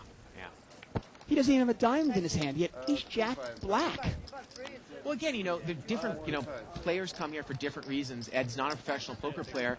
He's probably here to gamble up a little bit. And he said, you know what, I'm going to put the chips in. So. I have no problem. Ed's one of my favorite guys, and I have no problem saying that he's been improving. Yeah. But I think when he looks at the tape there, and when he knows it, he's got to know that was a bad call. Right. I mean, that's just, there's no way. I mean, he's got 2 outs, and he's got to realize there's a good chance he might only have 2 outs. Now, we had a raise here by Mo. He's got ace-10 of spades. Going to make it 300 to go. I mean, at least Ed had 6 outs. And Trish actually there's only 8 outs against Trish to lose that pot. Now, Vic is called, and Allen's called with Queen Jack. Send it, baby. Send it, baby. 8-4 here. Mo is singing some sort of song. Just give Mo 400. And Mo's going to bet here. He's got the best hand. He's going to bet the pot. Bet 700. He owes you 400. Oh, okay. And it looks like he's going to take it down. Yeah, here. Mo loves 8s. Yeah. Just loves them. Vic is not going to. Well, let's see here. Vic still has cards here. I thought you had pocket 10s or something like that. Maybe making a move, you think? Small, I'm going to hit it, or you're going to win. What is next? Ace queen of diamonds, I've got ace jack, and you're king 10. Wow, he's going to call. Maybe he is going to make a move. And this pot's ballooned to about 2,000 now. Turns in 9, and Mo's still good with ace-10. Vic checks. But Mo's going to keep driving at it. And maybe Vic was trying to see what Mo was going to do here. You wonder if Vic actually thought his hand was the best hand. The flop's 8-8-4. You might think, well, my ace is the best hand here. Who knows? And that's great instinct by Mo there. He didn't even slow down on the turn whatsoever. If he slows down there, Vic's going to bet the river, and Mo's going to be forced to probably fold. Mo will usually continue betting. Sometimes he'll take a free card if he picks up a big draw. But oftentimes, if he does not pick up a draw, he'll continue betting and put the pressure on his opponent. Give me a diamond. It's like I look at your hand, I'm like, give me a diamond. Wow, and Mike there takes down over a $10,000 pot. I mean, we're talking $10,600 pot he takes down with that king of hearts. Huge. And those are $1,000 chips there, folks.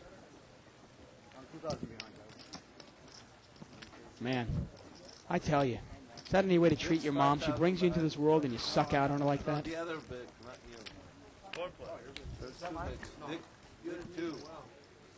And this pot was unraised. Surprising that Jonas did not raise, and he's flopped a monster. Jonas has ace queen of clubs. Seat 9 there, Jonas. Got ace queen of clubs. The flop comes out king queen 7, and look at that flop for him. Once again, he has ace queen of clubs. And nobody calls, and he's a little upset. He actually wanted to call there. He had a monster. Mo threw away king deuce, by the way. He was in the hand.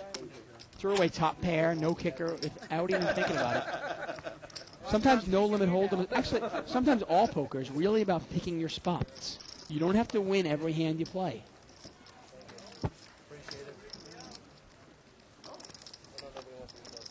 Button has moved over to Barry Woods there in seat 6.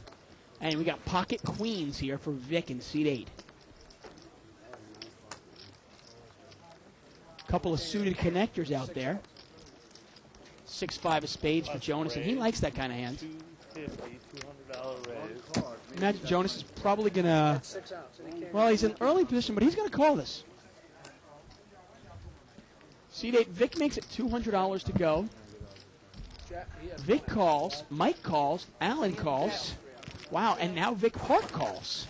Wow, how big is the pot here? We got a $1,000 pot here. Going 5 ways. Yeah. There we go. Queens over there in seat 8. Ace 10, 6 here. No one's got an ace. No, queens are still good, but you wonder if somebody can represent the ace and get Vic to lay down those queens. I think Vic checked. I like your hand, Jonas. And it's going to get checked around here. It did. Turn is an 8. Well, there you go. The 8 doesn't help anybody. And now Vic's going to bet. Yeah, and Alan might get himself in trouble here now. He's got a 10. Alan's got 10-7. Seat 8 is going to bet 250 here, but he's 5,000 behind. He doesn't have chips in front of him. He's got 5,000 behind. He bets 250 into a pot. That's 1,000. Yeah, that's 1,000. And I think that Jonas called. Jonas did call, and Alan called. Pot's now 1,750 to the river, folks. He's got to dodge a lot of cards. You got to think that, well, let's see if Jonas might represent something. Well, the river's a king. Another scary card for Vic. And now, you know, he checks. You got to think that Jonas might put a big bet out here. Figure the guy's got queens. You don't really know what Alan has. It's a $1,750 pot. This pot has been played as if you might be able to steal it here on the river. I mean, Vic has played this. I mean, he might as well turn his hand over. Yeah. You can almost guarantee he's got jacks or queens. Right. And Jonas is going to bet 1,000 into a $1,750 pot. And it's a nice bet. I wonder if it's enough. You wonder if Vic is capable of throwing away queens. Alan folds. Wow. And that's just a great play by Jonas, reading the situation. What a great river to bluff at, especially if you think you have Alan dangling around with the 10. Yeah. It's another scare card. Yeah. You know, and Vic pretty much gave away the pot. When he raised pre-flop, gets 4 callers, and the ace flops, he pretty much said, okay, I'm done with it. I don't like that card. Now, he throws out a little continuation bet of, say, $500, maybe half the pot. Right. He probably takes it down. Post here on 2+2 by King suited. He says, doesn't Doyle Brunson say slow playing is for chumps in Super System? Why are we talking about when to slow play? If you flop top pair, maybe. But if you're aggressive, then decide to slow play. People won't be buying it. How often does Barry Wood slow play? I've seen him play 2 nights, and I say he slow played very little. Yeah. Barry he doesn't slow play to the point where he'll bet anything. When he checks, you know that he has nothing. Yeah, I actually like the way Barry will bluff sometimes with nothing, but he will also bet trips or a set. Right. He rarely slow plays. We saw him slow play with the ace tonight with trips, but he only does it once in a while.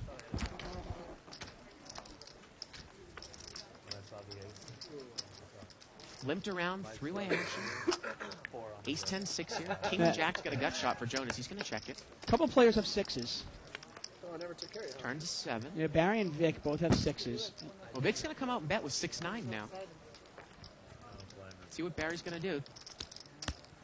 He's not going to get involved. Take it down.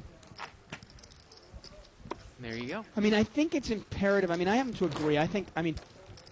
I might slow play, say, 5% of the time. Right. I mean, I very rarely slow play, but it's got to be in your arsenal to slow play once in a while. Otherwise, you're too predictable. Right. Otherwise, every time you check, you don't have it. Yeah. And you've got to be able to slow play once in a while just to show your opponents that you can. That's a bad beat cross, that. Yep. Especially against players that are paying attention. But it happens. I think Ed put me on there too, so he figured his ace jack is good. Yeah, Buttons in seat 8. And Barry's going to make it 150 to go here from seat 6. Barry's got King 7 suited, and Vic Park has called him with King Jack, and Vic has Barry dominated. Yeah. Let's see if Barry can continue if they both miss. Here we go to the flop. 6-5 deuce.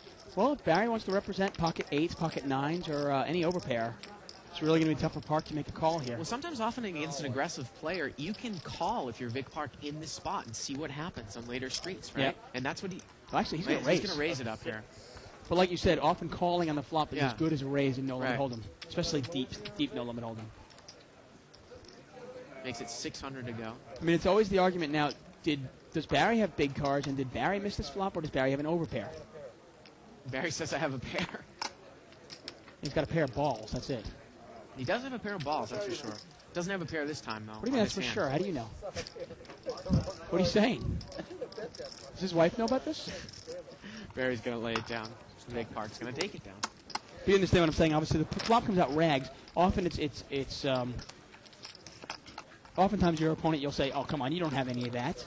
You must have ace-king. You must have ace-queen. We always want to put our opponent on ace-king or ace-queen. You've got to realize that obviously sometimes your opponents are raising with real hands, 8s, 9s, 10s, jacks, so forth. Email here from Mark Buangara. He says, I believe your feelings towards Barry Woods is clouding your judgment as the showing of the cards in the middle of the hand in a big no-limit game. If I was in that hand, I would have had a cow. Management would have to put their foot down there big time. If either of this happened to you, how would you feel about it? I agree with you. Yeah. I mean, I'm upset about it. I would be very, very angry. Yeah, no, Absolutely. I'm not totally out of line. Yeah, I'm not going to kiss Barry's ass here. Yeah, To be honest with you, it's completely out of line. Right. Barry should never do it again. Yeah. It's a bad play, bad etiquette. But management's not going to give him a penalty. All they're going to do is the floorman's going to come over and say, don't do it again, Barry. Now, Trish here, she's raised. She's got pocket aces. I want to point something out about that. But the people on the table weren't upset, so it wasn't a big deal. Because if nobody objects. I was surprised. Wow, Ed is going to re-raise Trish with ace-9 offsuit. Trish made it 250. Ed made it 500. How about you just call this? How about a smooth call here by Trish? It's already heads up. Why not smooth call? Ed's re-raised Trish. Why not smooth call and then check the flop, let Ed bet, and then move in no matter what? I mean, it's an easy play here. And I think that Trish has moved all in here. How much? And Ed's asking how much. Looks like Ed might only have maybe 800. He's got money behind, I think. Oh, okay. And Trish just said, I didn't know that you were behind, but that's a good kind of way to do it because you got aces anyways, right? Right, that doesn't make a difference for her. Right, you wonder if maybe she would have done that with a different hand, but it's Trish doing it, though. Right, if it doesn't play, it's going to be... I mean, you understand what I'm saying here? If Trish just smooth calls, then checks the flop no matter what comes out, Ed's got a bet, he's going to have to do a continuation bet, then you raise him, and you get a little more money out of Ed. Did you order those chips beforehand? Yes. Okay. About 3 hands ago. All right, that's fine. Is she actually putting up an argument? Like, look at this fake argument. Like, Well, that's good. I think it's a great way to play the hand. Yeah. She's acting as if she should really actually put up a really big argument. It's like, no way, those chips cannot play. Well, I think that Ed has her covered. Ed has her covered. Trish has pushed all in for probably like about 3,000 here. Yeah, she wants him to have the cover. And Ed can't call this. Although we've seen Ed sometimes do this. Sometimes if he loses a big pot, he'll spiral into, bad poker. Well, aces against ace-9, what is that, about 92% to 8%? Yeah, I mean, that's about as bad as you can get. I mean, even his second card here, it's not suited, and his 9 of clubs isn't even good. So he's only got 1 flush draw. He's got no straight draw whatsoever. He folds. Do I need to get special service? Trish is not going to show the hand. There you go.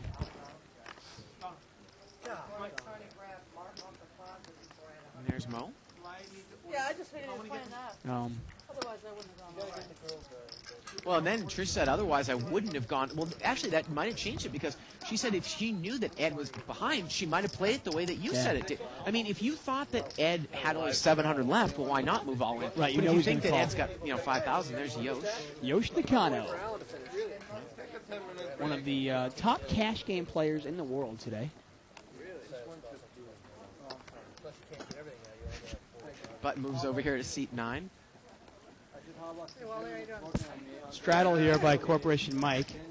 He's got a pretty big hand. He's got ace-10 of hearts. And Allen's limped in with ace-queen in seat 5. Yeah. Boy, if Allen raises, Dave, especially, you can Pre-flop? almost say in any position, you've got to put him on a minimum of jacks, queens, kings, aces, or ace-king, because he won't raise with any other hand, right? Now, We've seen him let's limp see how in this with hand's going to tens. go. Mike's going to raise. Allen's going to call. Okay, and if Allen misses the flop, he's going to check and fold. Well, Ed is limped in here with 6-9 off suit, and he's going to make the call.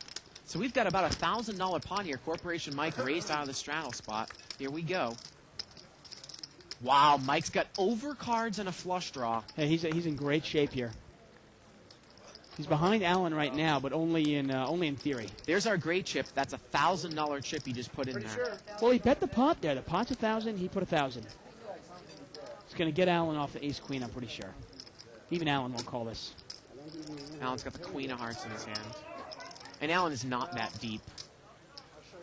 I mean, if it was a small bet, we often sometimes see Allen take off with overcards, but he just, I mean, he's going to commit 50% of the stack here with overcards. I don't buy it. He's going to fold. Yeah, and Ed's going to fold, obviously. Nice bet by Corporation Mike. Yeah. And I got to say, the two big plays tonight. The king 10 of diamond hand, I like the way Mike played the hand. Just got lucky. Yep. I had way the best hand. Oh, fuck it. But I wouldn't have gone And there, that way. ooh, look at that. Little filet mignon, baked potato. Oh, man. Was that an Idaho potato or was that a Maine potato? It That looked definitely brown looks to like an me. Idaho Yeah. potato. No, he's playing 5,000 behind. Thanks for the main potatoes are all red roasted potatoes, right? Yeah, a little squash there, broccoli, zucchini. Do you like summer squash? I do. You know what my favorite squash is? Have you ever had spaghetti squash? I've heard of it, but I've never had it Oh, before. man, Yeah. it's so good. So good. A little salt, a little butter. Brown sugar or cinnamon, too, right? Let's see, we're folded around here to Ed and Mike, and they're trying to figure out if they're going to chop. They are going to chop. Chop it up? So they're going to chop the blinds. And even though this is not a raked game. Yeah, I'm surprised. Yeah, this is a pot In collection an game. unraked game, why are you chopping it up? It doesn't make any sense. And I got to tell you, if I'm Mike, don't I want to play against Ed there? In position as well, right? And like I want to say, I mean, Ed really has improved his game. He's been playing a lot better. But like most of us, he is prone to go on tilt. Right. Let his emotions get the best of him, and they might be getting the best of him tonight. Brian is the other. Button moves over here to seat 3. All right, Brian. You guys are mixed up too. No, you can say, all right, Brian. Yeah. Brian's the ugly white guy. Yeah. Uh-oh. We have a raise here Ugly white guy. by Mike with ace-4, and Barry's call with, Mike raised with ace-deuce, and I believe Barry called with ace-4, and it goes check, check I mean, on the what's the flop. difference? They both have ace rag. Both Turns garbage queen. hands here. And now, Are they planning on bringing you guys so, the chips? so Mike raised it out of the small blind. It got folded around the blinds. Mike raised. Oh, Jonas isn't playing. Barry called. It went check, check on the flop, and now Mike's going to bet. And Barry might think he's good with ace high, and he makes the call. This one's going to get chopped up, though, regardless, if we see a showdown. Yeah, well, let's see if we see a showdown. The river? River's a king. Wow. That's a scary card. And Mike checks. Is Barry going to... No, Barry's not going to... They They're going to checked chop. it down. They're going to chop this one up here.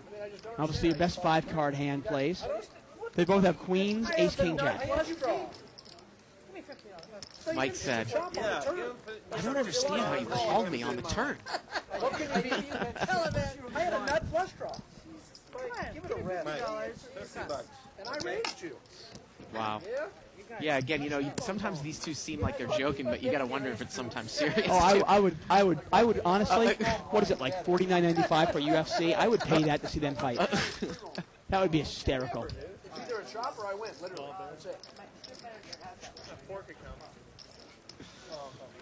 It's so bad. Oh, Trying to make each other I tell you, I have a lot of fun doing this show. Absolutely, it's a lot of fun. What a great job we have, huh? Oh, yeah. Button moves over there to seat 4. Mike's got queen 3 offsuit. Trish limped in with 8-9.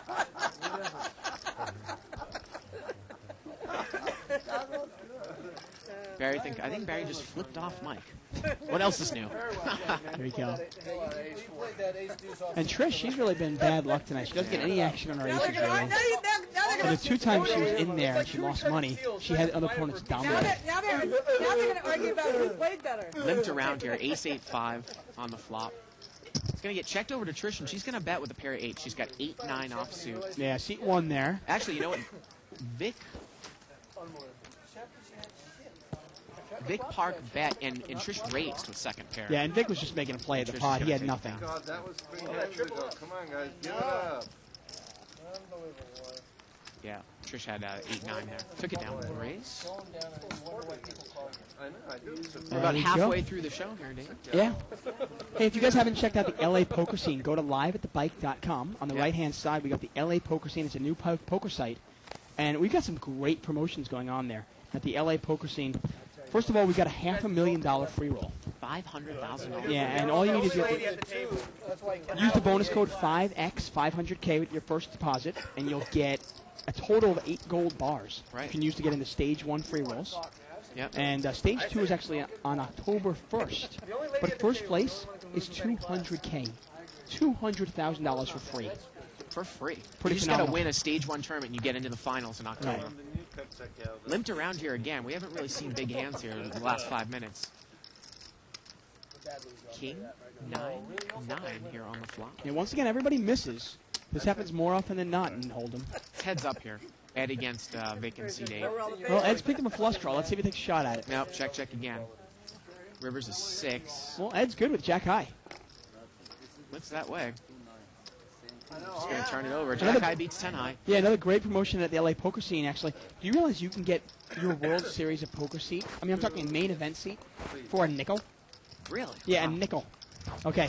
You can literally, LA Poker Scene is giving away 5 vacation packages worth $15,000. The packages include 10 nights in Las Vegas, a $10,000 seat at the World Series, $1,000 for airfare, and another $1,000 in mad money for 1 nickel. Man, that is crazy. It's a 7-stage tournament. You can buy into stage 1 for just 5 cents. Collection pot time. Now, it's interesting, you know, there aren't going to be a lot of people out there that are watching unless they're really high-stakes professionals that play collection pot games. But the strategy for collection pots, you know, you can play a little bit differently, right? Of course. You could chop a collection pot in the blinds. You definitely want to. Pocket Kings here for C3. We're going to make it 150. Ed here is seat 8 calls with 8-10 of hearts. And Jonas is in there with Queen Jack. Here we go. 9-4-3. Well, Ed's got an overpair. Yeah, it's really missed everybody. Ed's going to bet 200 here. And is Jonas going to make a play? Boy, you know, no, he's not. Well, I mean, why not just pick your spots? I was going to say, Jonas really hasn't gotten any huge cards except for that Queen's hand, and he made that bluff that's going to make him the profit for the night when he had what ended up being bottom pair against the guy that was scared with his queens. Right. And Jonas, between those 2 plays, earlier at Ace-Queen of clubs, the flop came out King-Queen-7 with 2 clubs. You know, when you take those 3 pots, and Jonas was probably up close to $2,500 for the night. Yes, me too. A French kiss, dip one. Patience and discipline, picking your spots in Nolan Hold'em. It's the way to make money. Because there's one called Suck It does not mean there's 2. Pocket aces here for Vic in seat 8. Well, I don't see him getting away from these. And Barry's going to make it 175 to go with pocket 5s. And it looks like Vic just called on the button. He's pretty deep. And Mike was straddled. He called. So we're going to see a pot of about $525 here. Vic is in position with aces. He's going to take it 3 ways. Here we go. Wow, 9-9-3. Mike's got overcard and a flush draw. And Barry, good flop for pocket 5s. It's really good. I mean, you got to think, he was the pre-flop raiser. Nobody raised me. My 2 pairs probably good here. Barry's going to bet 500, and look at Vic. Look at his hand shake there. He trembling. Yeah. He's going to raise it to 1,000. I mean, his hand was really shaking there. Mike gets away from it. And that's the hand that Vic wants to get out of there, and he got it out. Yeah. And give Barry credit. It's an easy laydown, but gets away from it. That 5 comes in, right? You know, the funny thing, Joseph, who is Chester on 2+2, was commenting about how my hands tend to tremble after I win a pot, which is true. It's kind of a release of tension. But, you know, it took me years so that when I had a big hand, now my hands at least don't tremble within the hand. You know, I don't know if you've ever had that problem.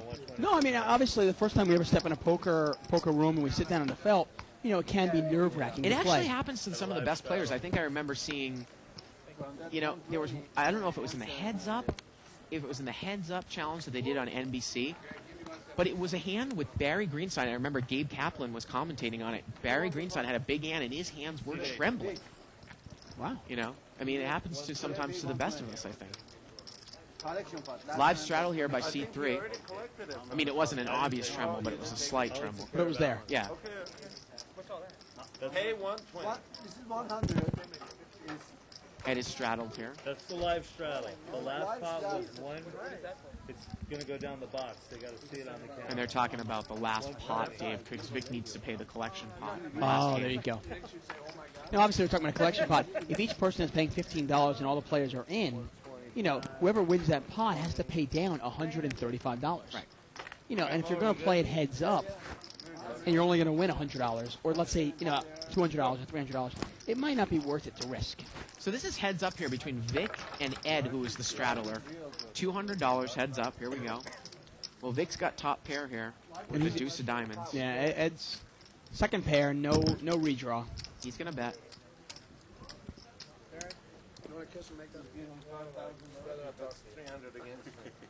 And Ed is going to fold, and Vic is going to take it down. Yeah. There you go. So tomorrow night, Dave, we're probably going to have $200 no limit, I would say. You think so? Yeah, $200 no limit, possibly. Maybe a 3 to 5 game, and then of course Friday is our 10-20 unrestricted game. Try to put a little poker out there for everybody. We understand that obviously everybody does not play a big game like this. Right. So, a little something for everybody. At least you're worrying about me. I like that. Good that you care. And we got a straddle here by Mike. Vic Park is going to limp in here with Jack 10 of hearts. Seat 8's going to come in with 4 or 5 of hearts. Again, it's $100 to call. How about that? Now, Mike's got king rag suited. Is this big enough for him to raise? Well, not now. $400 pot 4 ways, limped around. Here we go. 9-6-8. Looks like this pot flop missed everyone.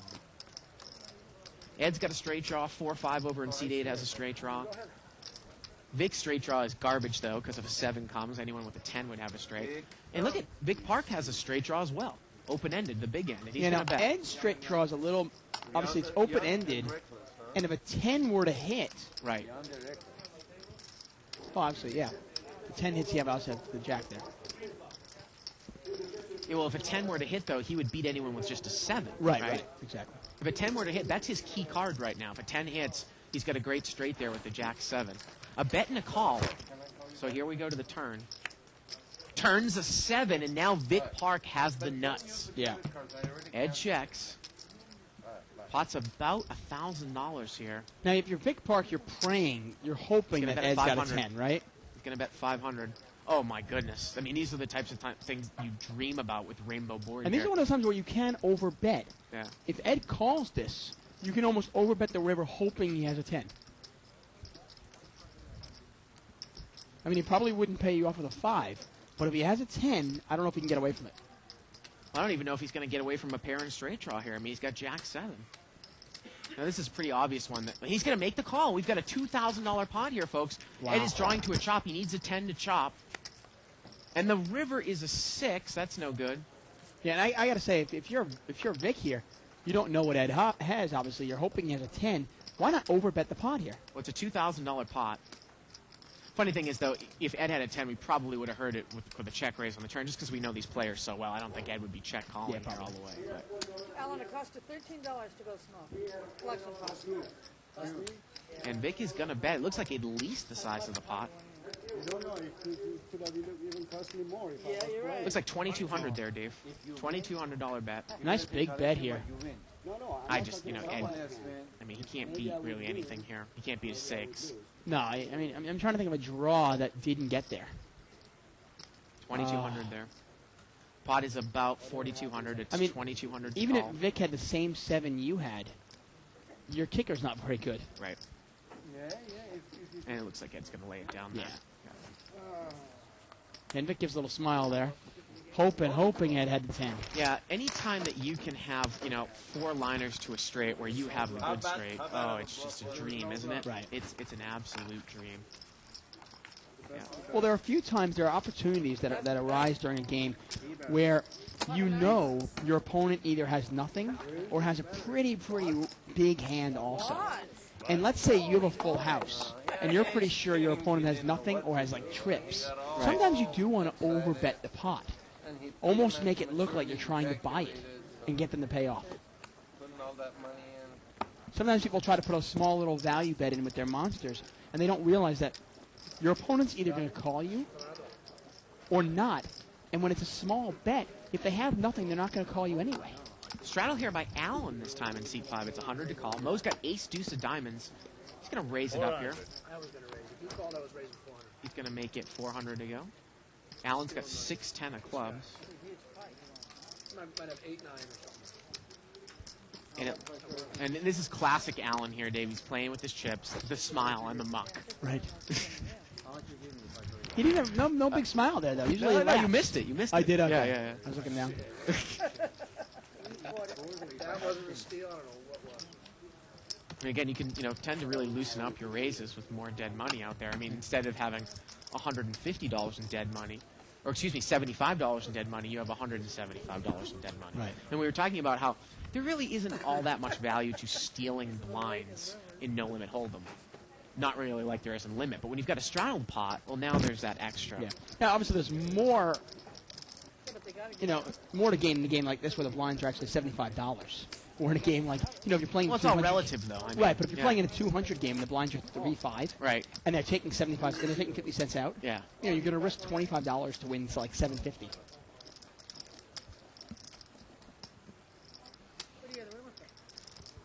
We had a raise here by Jonas, 6-8 of clubs, so he's mixing up a little bit, and Allen's going to call with King-Jack. Here we go. Heads up. Well, Allen's hit second pair, and he could get stubborn here. Allen checks, and Jonas is going to make the continuation bet here. Well, and Allen quickly calls. Yeah, for his sake, he should get stubborn. I mean, he's got the best hands. Turns a 6. Now Jonas has a pair. Does he take a card now? Allen's actually going to come out and bet. Wow, nice bet here by Allen. He bets the turn. That usually shows some strength there. Calling the flop and then betting. Now, again, if Jonas was against a more advanced player, this could mean a lot of different things. It could just be a total bluff. It could be a call and a total bluff. But at this point, I don't think Jonas is going to get involved with this. Well, you kind of wonder, you go, wait a second, did he have a jack and maybe pick up the heart draw? You're trying to think of what kind of hand did he, why would he just check call, and now the 6 of hearts comes out, and now I'm betting into you? I'm shocked right there that Allen has a jack. I thought he would have a minimum of an ace and probably 2 pair. Ace is up. If you told me the way that hand played out, I'd put Allen on ace 6. It's a nice play by Allen. Show a little strength. Instead of check raising the flop, sees a safe card come on the turn, and then he bets. You had a jack. If you had a jack there and that's it, I swear to jack you. And look at that. That's what they're talking about. Mike said, I don't believe it. Yeah, they're as shocked as you are. They all put him on 2 pair or better. Scouts on her. You really did, Mike. I'm surprised, too. Yeah. All these players mixing it up. King jack. Well played. I mean, against a lot of players, though, you might say, okay, wait a second, did he call me with a jack and now pick up the heart draw, and now he's trying to kind of price it in? He doesn't want to get bet off the draw. Dave, there was a question on here about the gold bars at the LA poker scene. If you just sign up, I think you get 1 gold bar, and if you deposit using that code, you get 5 gold bars. Actually, new signups get 3 gold bars. That's right. New signups get 3 gold bars. And another 5 gold bars for making the first deposit using the bonus code 5x 500K. So there you go. There you go. Wow, pocket queens here for Mo, and Jonas has got ace-king suited in seat 9. Mo has position.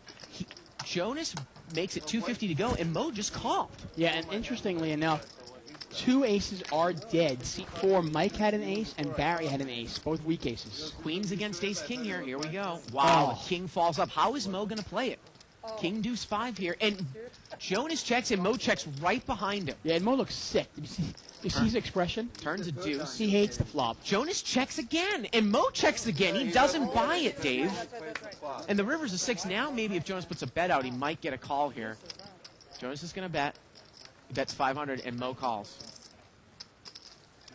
I mean, it's amazing how Mo, again, you talk about poker instincts, just that feeling, Now, this is a different case where Jonas actually, he knows the player of Mo, so they played so many games together. Jonas is hoping that Mo takes a shot at it, and Jonas is not really scared of anything because he has ace-king. He doesn't have king-jack. He doesn't have king-10. Where's Algie? Button moves over here to seat 5. Call him, Algie. Mo decided to slow play that and see if maybe he can get a lucky flop. But obviously it was an unlucky flop for him. Right. I want to apologize for my voice tonight. I'm struggling here. What happened? I'm just hoarse as all can be. Been fighting that cold for the last like 2 weeks. Mike's going to raise it up here in seat 4. He's going to make it 250 to go. Jack rag offsuit. And Barry's got ace rag, and he's thinking about making a call here. It's amazing how these two play against each other. He does. Oh, they love it. And let's see if Vic Bart comes in here with the queen jack offsuit. I mean, I think there's some sexual tension between Barry and Mike. I wouldn't be surprised if Barry and Mike went a little broke back later on. And Vic calls. $750 pot here, 3 ways. Mike's the pre-flop raiser. King 4 deuce. This misses everyone. Sometimes Barry will come out and fire into these types of boards. He's going to check. Vic checks. And Mike's going to bet. He bets 700 here. Now you see this. Now Mike is betting the flop when he has nothing at all. Right. Which is fine. But he has to also bet it when he has something. Vic is not going to get involved. We've seen like a toned down Vic Parks from our early days when you actually didn't do Wednesday nights. When I did it with Shirley. I mean, he was good for at least one big move per week, and I haven't seen him make a move in weeks now. Yeah, you wonder if he's adapting to the players at the table. Yeah. When he was playing in those early days, I mean, you had players like Yosh, players that were really playing it pretty tight in ABC, right?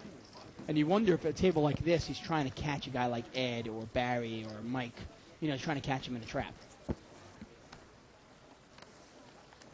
I mean, we saw actually Vic tried to make a move against Barry's trip aces earlier on tonight.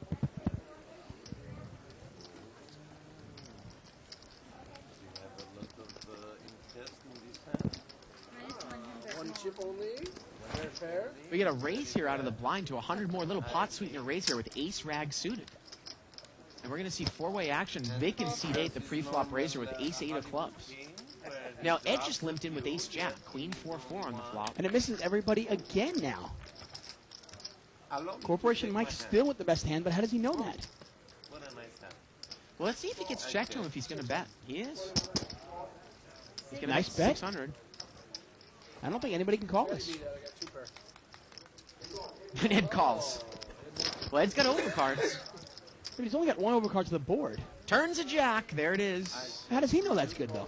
Check, check here, and here we go to the river. Let's see if Ed bets mediocre hand. Oh, the river's a jack. He fills up now. He and might bet Mike's this one. hand is not worth anything. He gets counterfeit. Yeah. He plays the board. Yeah, Mike obviously has 2 pair also, jacks and 4s, the deuce, or the queen kicker. Oh, the deuce side. You can't even beat the board, man. Hand to Mike, though. He bet it when he had the best hand. And Mike shows, Ed shows the ace. Let's see if he's going to shows the jack as well. Yeah.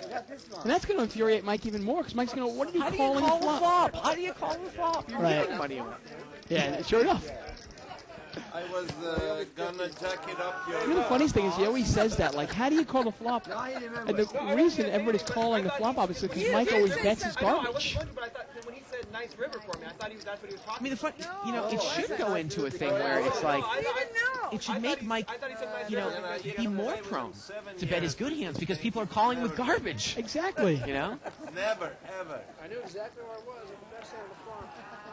I just never understood because I never got into the habit of why people don't bet their hands in poker. It's just the opposite of what you're trying to do. Yeah.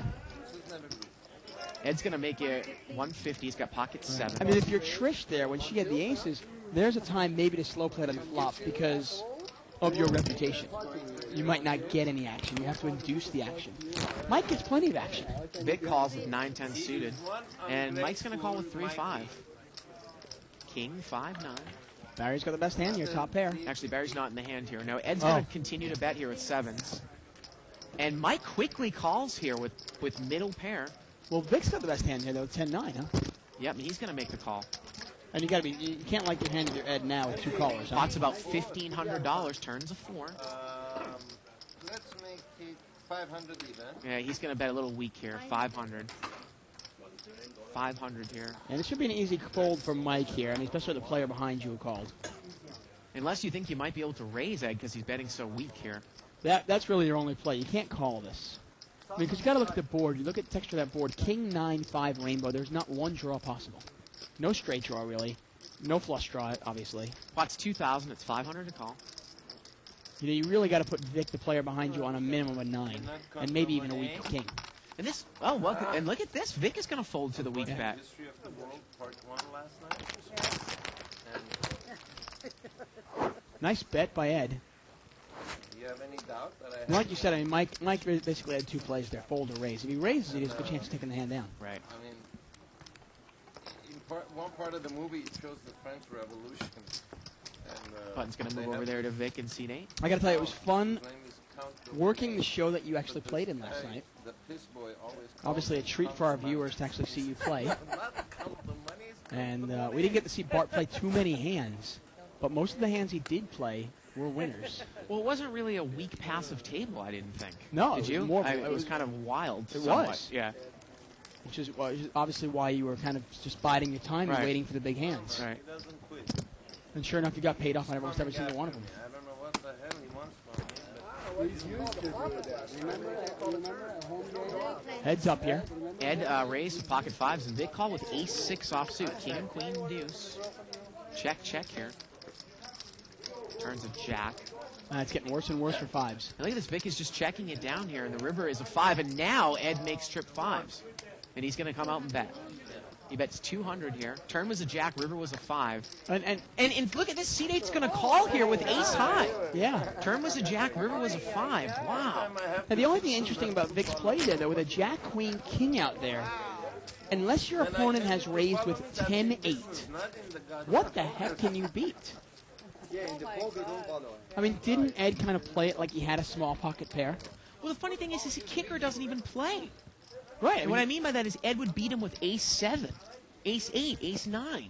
Well, you look at the way Ed played that hand. If he didn't have an ace high, okay, and he didn't raise with a pair, you know, what hand can you beat? You can't beat 10-9. 10-9's a straight. So, I mean, you're talking about Ed raising up with, like, say, 8-7? Jonas is going to raise here on the button. Ace-7 offsuit. He's going to make it 250 to go. Mo's going to call with a jack-9 of hearts. And it looks like we're heads up here. Mo against Jonas. Ace-7 against jack-9. And actually, seat 8 is in the hand, too, with king-8. 9-4-4. Mo's hit top pair. Gets checked over to Jonas, and he's not going to bet there, Dave. He checks it. Jonas has got a lot of respect for Mo's game. Turn is an ace, and there it is. There's the ace. And now Mo's going to come out and bet. He's going to bet 400. And Jonas is going to raise. Yeah, these guys are going to play a game all night long. He's going to make it 400 more. And Mo's out of there. Yeah, Mo doesn't want to get involved. There are easier pickings at this table, huh? Absolutely.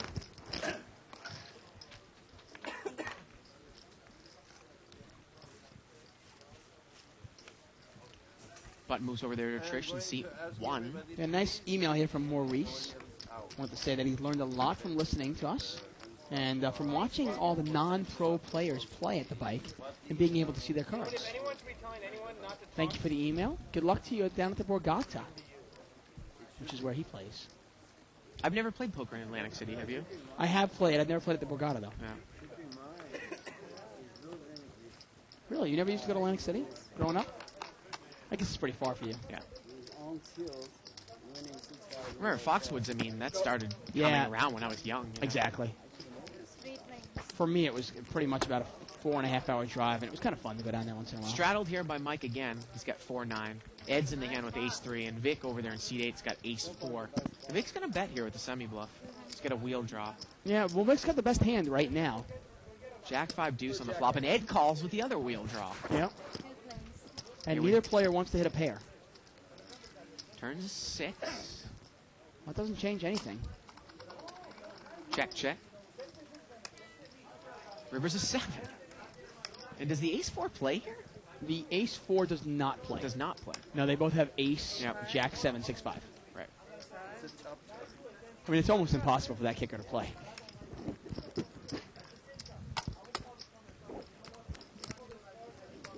you have any questions or comments, please email us at live@thebike.com. We try to keep the show as interactive as possible.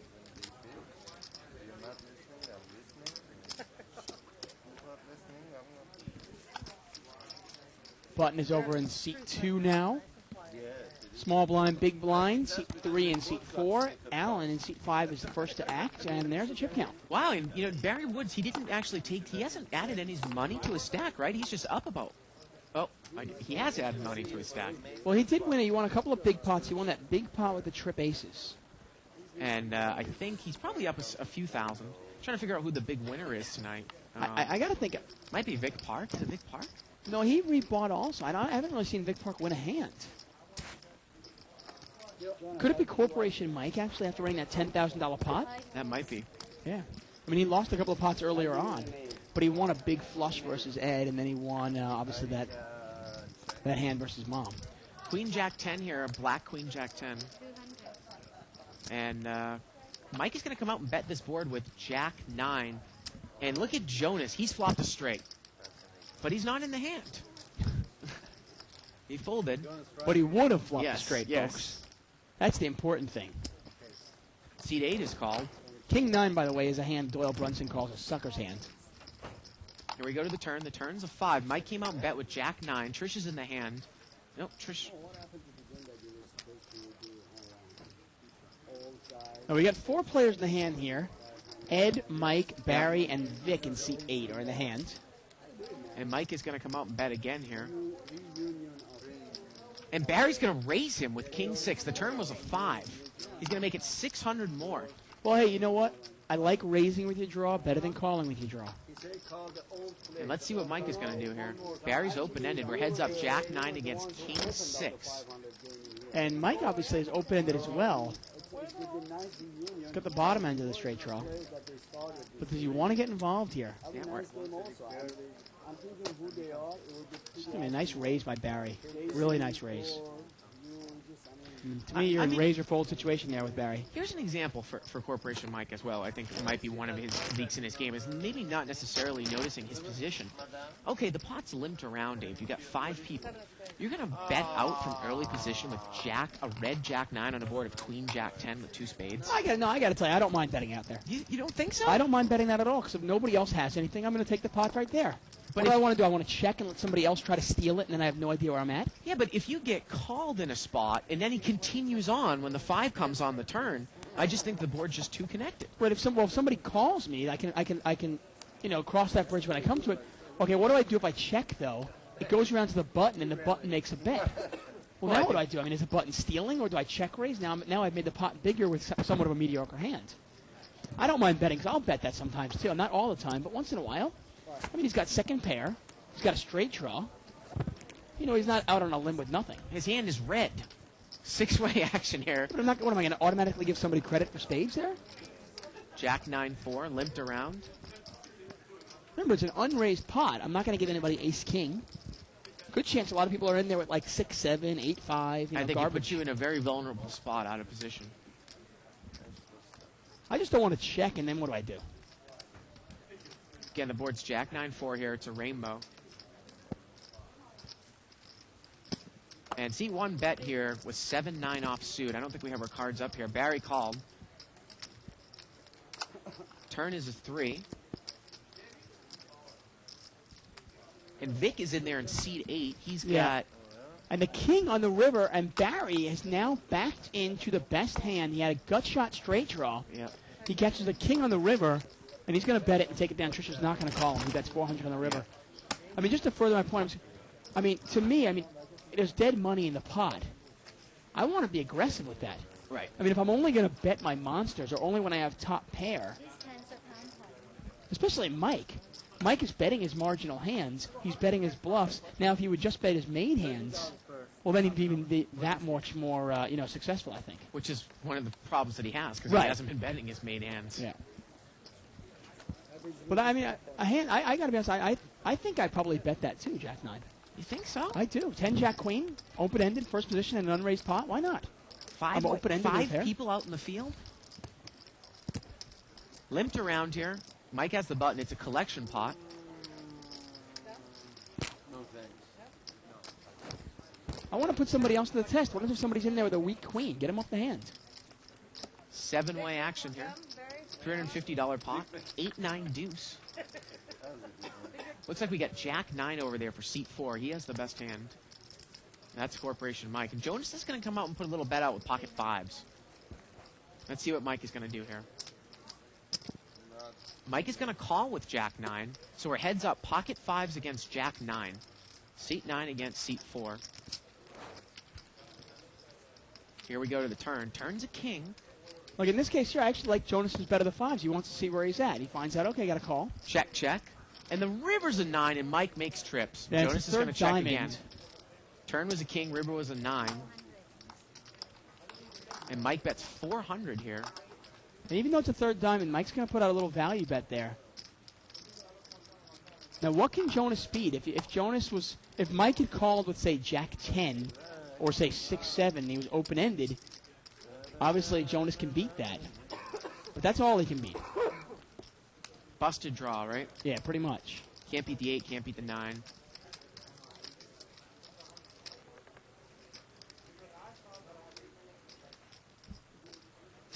And he's going to make the call. Yeah, I think maybe he puts him on Jack 10. But obviously Corporation Mike takes it down. Trip 9s. Interesting little side note here. I'm not sure what exactly it means, but we got a great soundbite from Nicole. And Nicole did last night's show with me because Bart was in the game. And Nicole's soundbite, I don't know if we have it yet, but we'll get it for you. It was actually, I like the smell of manure. Really? Yeah. Why would she say something like that? I don't know. I'm wondering if it's a sexual fetish or something like that. I have no idea. Next time she's in the booth, we'll have to ask her. Yeah. Button moves over here to seat 5. Well, there are plenty of things going around about her, rumors around the casino and all that. Rumors. That's how they get started. Smooth out. Iron them out. She also, she really, really had a thing for Barry Woods' daughter's boyfriend. Yeah, I was listening to that on replay last night. I was extremely jealous. Allen's going to raise here with pocket queens.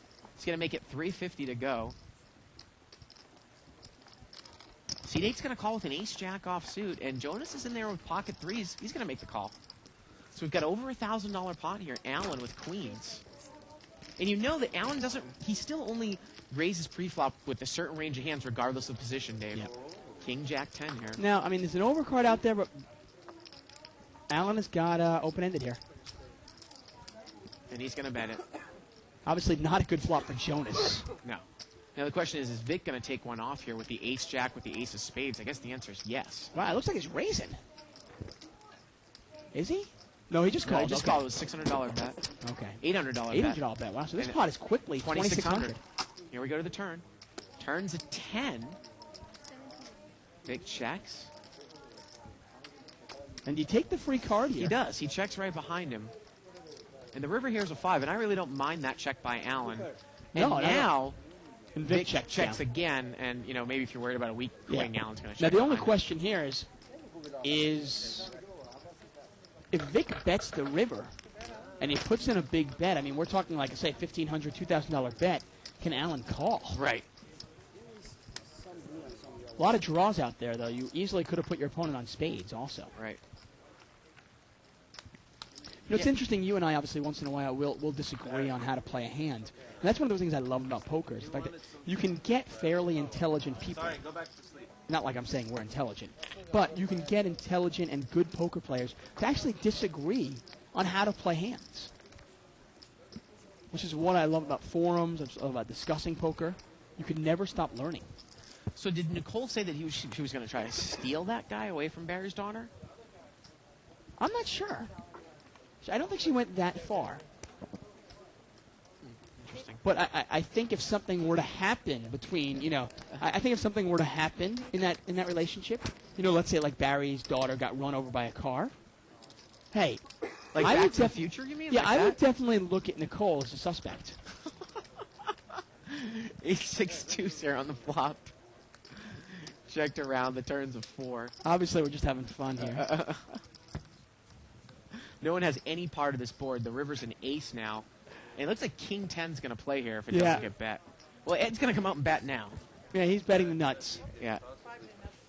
And he's going to take it down, it looks like. He's got the absolute nuts. You know, that's funny. All of a sudden, this afternoon, I have chemo. Not quite nut, no pair, but close enough. Yep. The phone starts, making that noise. And Well, messages, and I check. Jonas is still looking at his cards here with King 8.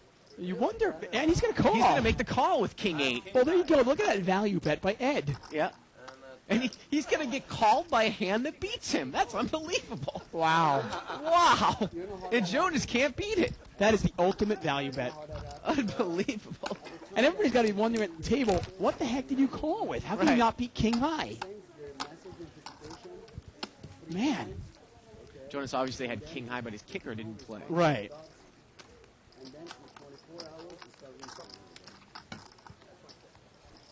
Button moves over here to seat 8. A little under an hour left. Live and live. Oh, I'm jealous. I'm checking out the 2+2 board, and looks like SP Surf and Michael had sushi tonight. I would love some good sushi. Word is that they're instituting a sushi bar here at the Bicycle Casino. Pretty soon. Really? Oh, that's awesome. I've been talking about that for the longest time. I keep saying how good a sushi bar would do here. Well, Vic Park's got Queen Jack suited. He's going to raise it up to 250. Now, Vic in seat 8's got pocket 10s. Now, I like the raise. Now, Queen Jack suited in the cutoff seat. The point of that raise, obviously, it's a premium hand, not a great hand, but you're raising in the cutoff seat to buy yourself the button. Well, pocket 10s is going to call on the button. Yeah, obviously. Trish is going to call. She's got pocket 5s. Now, Alan limped in with 5, 6 of diamonds. Ed calls with a weak ace. And if Alan calls, we quickly have a $1,250 pot. 5 ways times 250. Here we go. This is getting big. King 8-3. Well, Vic Park, he hasn't hit anything, but if he bets, nobody has a king. Nope. I think Trish still has it. No, Vic still has the best hand. Sorry. But Ed's going to come out and bet with ace 8. He's going to bet 400 here. Maybe, I mean, both his ace is an ace of diamonds. Maybe he thinks it's an ace of heart. Vic Park folds. But the other Vic is going to call with pocket 10s. And Ed needs an 8 or an ace. Yep. Or running hearts. Turns a 3. Ed checks. Vic checks right behind him. And the river's a jack. Ed checks again. Vic's going to take this down. Yep.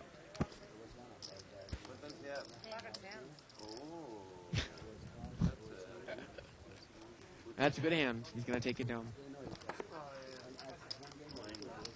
That was good. I like that. Ooh.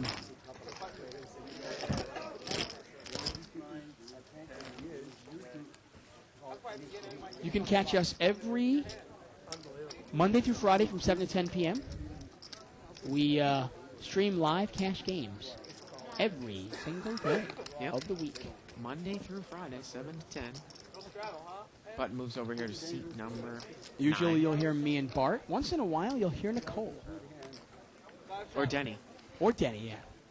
Once every 8 months. We know all the guys at home are pushing for Nicole, more of Nicole, so we'll definitely get her in here as much as we can. Live straddle here. Seat 8 called and Jonas is raised on the button with ace 4 offsuit. Now we had a limper, there's dead money, and he's raised with ace 4, really loosening up the raises. Vic in seat 8 limped with king jack. Yeah, well, he's using his power with position here. And we got Ed called with 9-10 offsuit, and Vic's going to call with king jack. Wow, we got a $1,000 pot. Actually, more like 1,300. Here 13? we go. 6, 7, 10, and Ed's got top pair and a straight draw. He's not going anywhere. No, he's got a big hand here. Let's see if he's bet. He usually has come out and bet, and he flopped to tin him. Looks like he's going to come out and bet again. Yeah, you wonder if you might want to check raise that one. He bets 500. Let Jonas throw $500 in there or $700 in there. And Ed's going to take it down. So Ed is a really, really bet in early position with any piece of the flop that he's hit. Then once in a while, I'm not a big fan of check raising, but I do think once in a while it's called for. I gotta say, Nicole, obviously an attractive girl, obviously a very good poker player, but she's actually really good at commentary. Did a hell of a job last night. Yes, she did quite the job with me last week as well. Yeah, I mean, it was really wonderful just to do the show with her, actually. Nothing wrong with you, of course, but just to mix it up, you know. Of course not. Variety's the spice of life. I mean, if you eat pizza every single night, you know, once in a while you want Chinese food. I actually always want Chinese food. Is there a double meaning in that one? Heads up here, King 3 against Ace Deuce. Queen 10 Deuce Rainbow. Mike get a piece of it and didn't bet. Oh, now he's got 2 pair. Now he's going to bet 200. Yeah. And Ed's going to call him with a queen or the king high. No, he's not. He's going to. Oh, okay.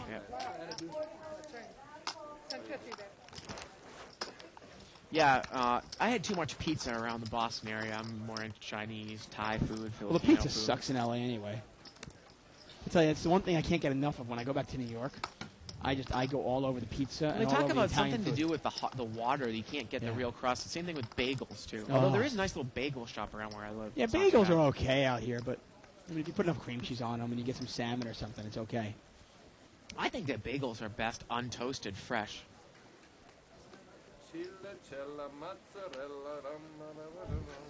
Pocket jacks here from Mike. He's in the big blind, and pocket queens for Alan. And Alan is just limped in seat 5. Now, Ed's got 6s, and you know Ed's not going to go anywhere here, is he? Ed's going to raise, it looks like. And you wonder what Mike's going to do. Is he going to re-raise? And he does. It looks like he's going to, but no, he's just going to call. But Alan's got queens. Come on, Alan, re-raise it here, buddy. I think that you know, Mike was trying to trap Ed, and Alan's going to re-raise. Okay, now, Alan has limped in and re-raised a raised pot. What does that tell you he has? It should tell you that jacks are garbage. And Ed calls with pocket 6s. Now that Ed calls, though, see, Mike knows his hand is garbage, but does he want to call to see if he can hit a set? Well, and now the issue is if the board comes rags, can Mike get away from it? It's 400 to call. I mean, I'm going to give Mike a little more credit than you do, in the sense that I think he thinks Alan's got a monster here. All right. He's limped in, he's raised. How often have we seen Here we Alan go. raise pre-flop? $1,300 3 ways. Alan, the limp re-raiser. Well, rags come here, 9-5 deuce, and Ed has not hit his set. Let's see how it goes. $1,300 pot. It's going to get checked, and Alan's going to bet $1,500. If there ever was a time to lay an overpair down, this would be it for This is Mike. the test. Let's see. I mean, I'm going to say Mike lays it down. I want to see what you think. How about Ed? I have no idea what Ed's going to do. I don't even want to throw out a guess. Ed's looking at 1 overcard. But I think Mike lays it down regardless. And did Mike actually told his mom what he had. He mouthed it. Yeah, I mean, he didn't say it, but he mouthed it, and I can read lips. And Ed's asking Alan how much he has left. Alan's got 2,400 left. The pot's about 2,800. I mean, come on, you got to notice Alan. Alan does not raise with ace-queen, doesn't raise with ace-king. He's limped in and then re-raised you. Now, since Mike's got jacks, you've got to almost put this guy on kings, queens, or aces. Ed folds, and Mike's asked for time. Okay. No, I'll play. And Mike said, if you called, you want to check it down. And Alan said, no, I'll play. That's another tell for you, isn't it? Yeah, I'm going to tell you that I think Mike's going to lay this down. Well, he just asked him if I called, you want to check it down. And Alan said no. Look at this hand I'm going to lay down. Queen jack and clubs. There you go. Well, he thinks it's a monster laydown, Dave. I mean, it's a good laydown, but I think it's a no-brainer, isn't it? Well, it's a no-brainer. I mean, yes, it is a no-brainer. Yeah. But I want to give him a little bit of credit. I think Yeah. it's a good laydown. I mean, hey, pocket jacks are not easy to lay down. Overpairs are not easy. You know? And Alan did not show the hand. And I want to give Mike credit for actually playing the player. You know, if Mo is in that hand, I don't think Mike gets away from it. Right. But it was Alan. He was paying attention to the player. I got so scared my heart was fall apart, man. Button moves over here to C3. And Alan wins another pot. Because I got problems. Well, the funny thing about Mike was that Ed raised. You've got jacks. Do you want to just call the raise so Alan comes in behind you and take it 3 ways? I mean, that's a hand that I actually don't want to really take 3 ways. Yeah, I guess the only thing with playing against Alan is so predictable. Yeah. That he's the 1/3 player that I never really mind in the hand. Well, Corporation Mike's got aces this time. So there he's you in go. a small blind. And he's going to, I would say, Dave, don't tell me he's just going to limp in a No, small no, blind. it's just a, 350 here with aces. I mean, he's trying to limp in with jacks to trap Ed. And he figures if Alan shows any strength, well, he'll know where Alan's in. Now, Barrett's got jack 9 of spades. He's probably going to make this call. Both players are deep. So when Ed called, I'm like, okay, I can see a jack. Now, this could be death for Barry if he hits a jack on its top pair on the board, Dave. Yeah, this You could know. be. Especially against Mike. Wow, and Vic's going to call with 8 deuce of diamonds. Wow. Trish is out of there, and we're going to take this 3 ways. Here we go. 3 ways, about $1,000. Wow, Oh my- ace 3. Mike's got quads, and he checks it. Wow. And Vic's got a flush draw. And Vic's going to bet with the flush draw. Oh, my. Vic's going to bet. He bets 500. Okay, how about this? Might be a time to slow play. Now, if it was a rainbow board, you might not want to slow play. You might actually want to bet it and hope. But it's but it is 2 diamonds. You almost hope the guy has diamonds and he hits it. Could Vic make a running straight flush to beat Mike's hand? Oh, yeah. Not anymore. 9. Not anymore. He could have. He still wasn't drawing dead. Oh, yeah. Again, deuce 8 of diamonds is in the hand, and he's going to bet again. He bets again. He's going to bet 500. I got to say, I call again. Deuce 8 of diamonds betting into quads, and Mike calls again. And look at that little Hollywood act. Now, how do you play the river, though? Hope a diamond comes out. How do you play the river? River's a 6. Does he check it one more time? No, now he's going to come He's going to bet it. Well, he's going to hope now. Since he's going to hope that maybe he had a pocket pair and he's going to pay him off. Wow, quad aces. Let's see if Mike shows it. He's going to show. Oh my God. Now, I have no problem showing quads. The only problem with showing it, though, is now everybody knows how you play it when you get quads. Yes. Well, how often do you get quads? Exactly. No, I know, obviously. Not like Wow, what a hand. Now, I'm gonna just throw this at you, Bart.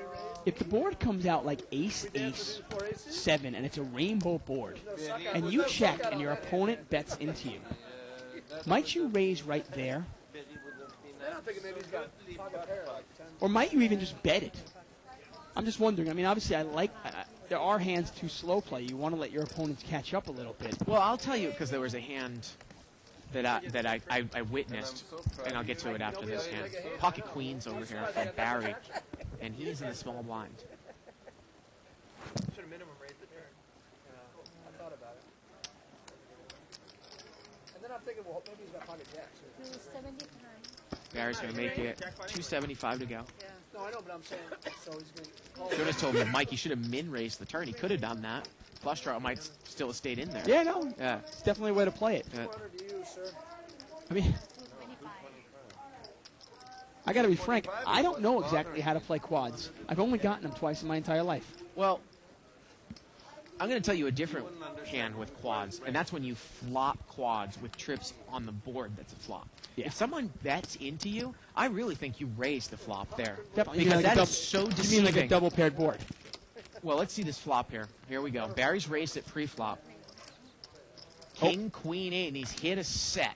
Now Ed's open-ended. Yeah, Ed's open-ended here. You got to be careful here. Barry's hand is not invincible. There also are 2 clubs out there. There's a $1,000 pot here. Yeah, that board is pretty connected. Now, you might bet this. Ed might make a move. He's going to bet 600 here. And Ed's going to call. Mike is out of there. Now, here if you fill up on a turn, do you check once? I'm a big fan of that play. If you fill up here. If you don't fill up, you got to bet. Turns a 7. It's a $2,200 pot. The board is just too draw heavy. You have to bet this, and you've got to bet a pretty good amount. Going to bet again. Give your opponent the incorrect price to go for his draw. He bets 1,000 into a pot that was $2,200, so it's a $3,200 pot. 1,000 to call, and Ed calls. So Ed's getting 3 to 1 on his money plus implied odds. I mean, that's an easy call. Well, and when it's implied odds against Barry, you know you're going to get paid off. 4,200, and the river's a king, and Barry fills up. Now, you might even want to overbet this and hope Ed has hit the king. Some sort of weak king. Well, this is one of my points where I point out, if he had Jack 10, he's not going to call any bet. You know the funny thing about this hand is that Ed actually has Jack 9. We have it up as Jack 10, but he's chased a gut. He chased a gut shot there, but he didn't get there. It doesn't matter anyways. Oh, and Ed's going to make a move. Barry bets, and Ed's going to raise to 2,000 on a Stone Clove misdraw bluff. Yeah, he's trying to represent the king there. He's trying to represent trip kings. And Ed has made a bluff move here. And I'm not sure how much more money Ed has if he's behind it all. But if I'm Barry, I move in hoping the guy has a king. Yep, and Barry's going to make the call. Barry's going to move all in. And I don't know how much Ed is behind here. I don't think he's behind any.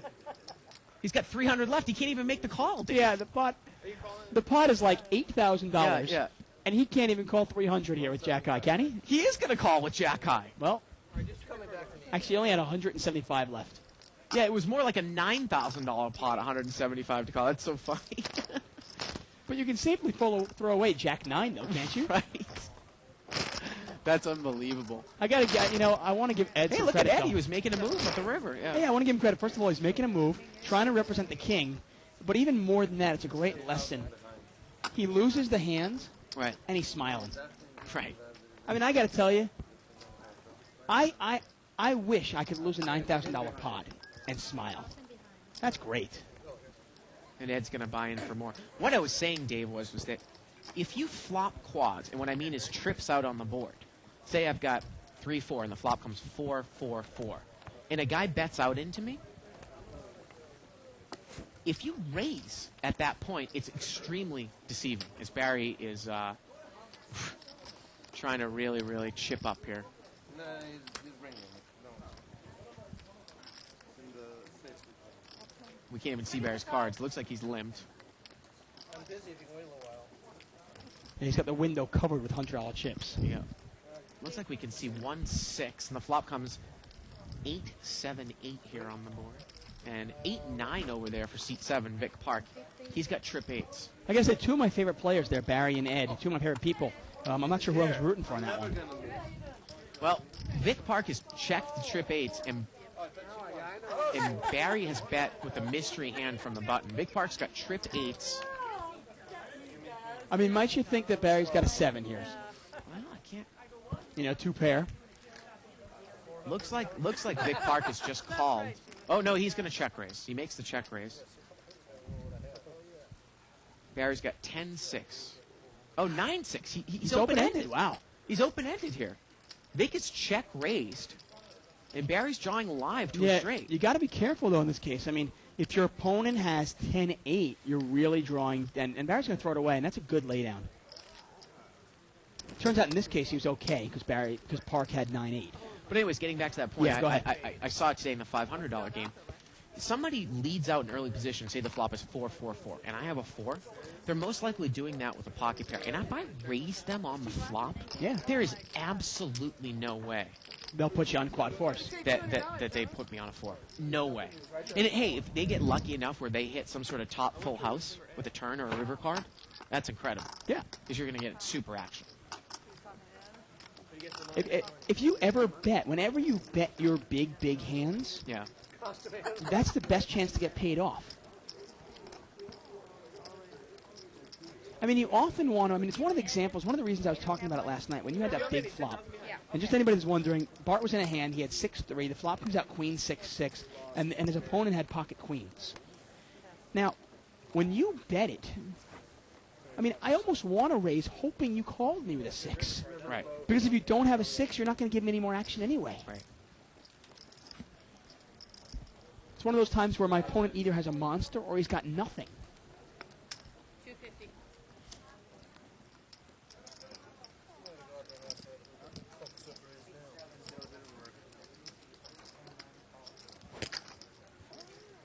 Get an email here. $250 raise here by seat 7.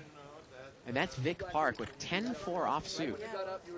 He's on the button, and it gets checked to him. The flop comes queen 5-4. He's hit a piece of it. And it doesn't look like anyone really has anything. He's going to bet. He bets 600. Jonas is open-ended here, and he's going to make the call. It's a rainbow board, so it's not bad for a straight. Turns a queen. Let's see if Jonas might represent something here. Yeah, he checks again. Doesn't matter. You're getting the money. Problem here for Vic is he might not be able to stand at check raise. Let's see what he's going to do here on the turn. It doesn't matter. It's whoever saw.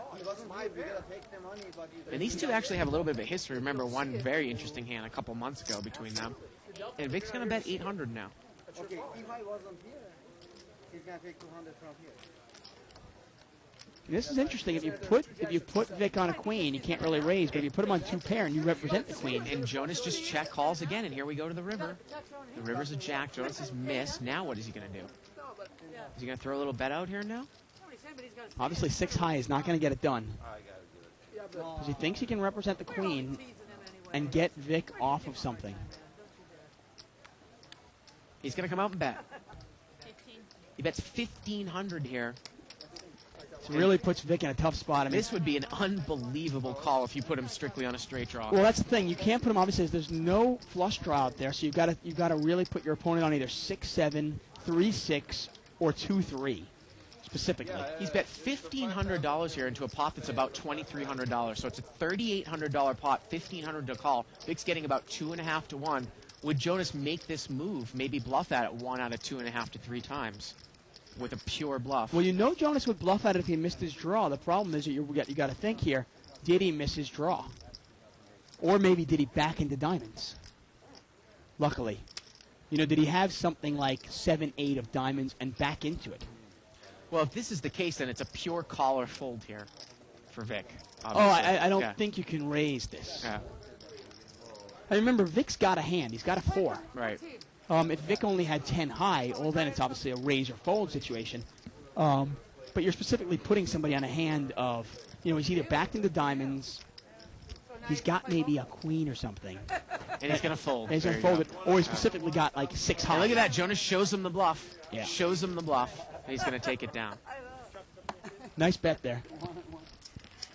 Really earned himself the pot there. Yeah. Button moves over here to seed 8. I guess you don't know what to do with your money. 2 queens on the board. Throw basket? There it is. 25, 50 blinds, 1 purple, and 2 purples. Obviously, Nicole was actually in our production room while we were ragging her. I hope she doesn't take it too personal. Live at the bike. Keeping it real. Politically incorrect, and we will continue to razz everybody. Yep. Why not? Pocket jacks this time for Jonas over here. Oh, actually, Nobody. Queen jack. Queen jack. Queen jack. Nobody is above it, including myself. Yep. Luckily, I have the microphone, though. Limped around here. Oh, thank you. You got $10. I'm not going to raise it. So we're going to see a pot limped around here, Dave. We've got 8-way action here. 9-5-3 with a couple of hearts. And Alan's got the nut flush draw and a wheel draw. He's got ace deuce of hearts from seat 2. Oh, this is the kind of hand where Alan really needs to push. Now, with his image, if he ever shows strength, he will take it down. Now, Vic Park bet 300 with ace 5. Alan's going to call with ace deuce of hearts. So we're heads up ace deuce of hearts against ace 5. Barry threw away jack 9, by the way. Turns a heart, and Alan's got the nut flush, and he checks. And Vic checks right behind him, and the river's an ace, and it gives Vic Park 2 pair. Wow, this could get interesting. Turns the 10 of hearts, river's an ace. And you wonder... And Alan's going to bet 1,000. Vic's going to call. Looks like it was a $700 bet. 7, there. okay. Yeah. Nut flush there. Wow. Yeah. And Alan gets lucky there and hits his heart. But once again, I mean, Alan pretty much makes money when he hits his hands. Right. A hand like that, ace deuce of hearts, man, show some strength, and you will take it down. Especially with an image like Alan has. You know, if Mike makes a move like that, he very well might get called. Right. But Alan? I mean, would you ever call Alan even with top pair there? If he raised you? I mean, if the flop is 9-5-3, right, with 2 hearts, you bet with your, let's say you have 10-9, you bet, and Alan raises you. You're not calling that, right? I want to thank SP Surfin' for that nice little gift from Havana. Yes. Well, this has kind of turned into a really loose passive table here. I mean, we're seeing 7-way action here in the flop. Limped around, huh? Yeah.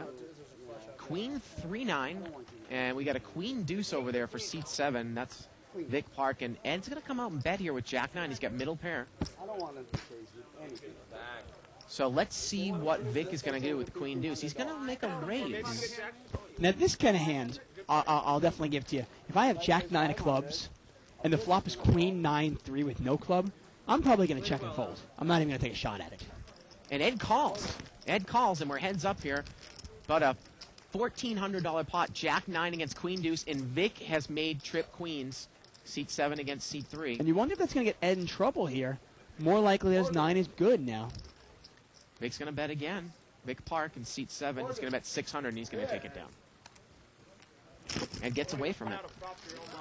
Nice laydown by Ed. It's really interesting, though, how sometimes Ed, you know, maybe he plays by feel. Like, in that case, you might think your 9's good, and I wouldn't be surprised to see somebody call. But in other cases, we've seen him call with a black ace-jack on a board of 5-5 deuce and 2 diamonds. Yeah. And heavy action in front. No, you could definitely put Vic on a draw there. Vic has Jack 10. He's open-ended. You know, sometimes a lot of players just go by instinct. You know, they go, just go by feel. Forget the math.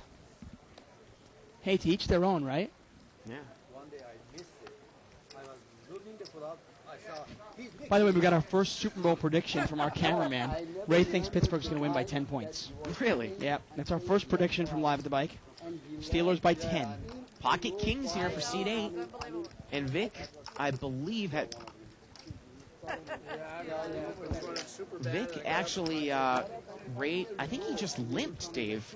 And it was a raise by Ed, and Vic didn't re-raise. And he's hit a set. And Ed's got top pair. Ed's the pre-flop raiser. Yeah, Vic just limp called with kings, and Ed's going to bet 500 here, and Vic's got a set of kings. How much is Ed behind? And there you see that little trumble. And Vic is going to call here in seed 8. Turns a 4. Yeah, and Ed is... Ed checks now. And Vic's going to put the rest of the money in here. Ed is drawing slim to none here. He needs an ace and only an ace. He's moved all in for about 900, and it looks like Ed's going to make the call. And like you said, that paired board gives Ed an out here to the ace, and the river's a 9. Wow, and he makes 2 pair. He makes actually a higher 2 pair here with ace 9. But Vic's going to take it down with pocket kings. Vic played it. He limped in a straddled spot. Look at this. Vic wants to get his last 50 in there.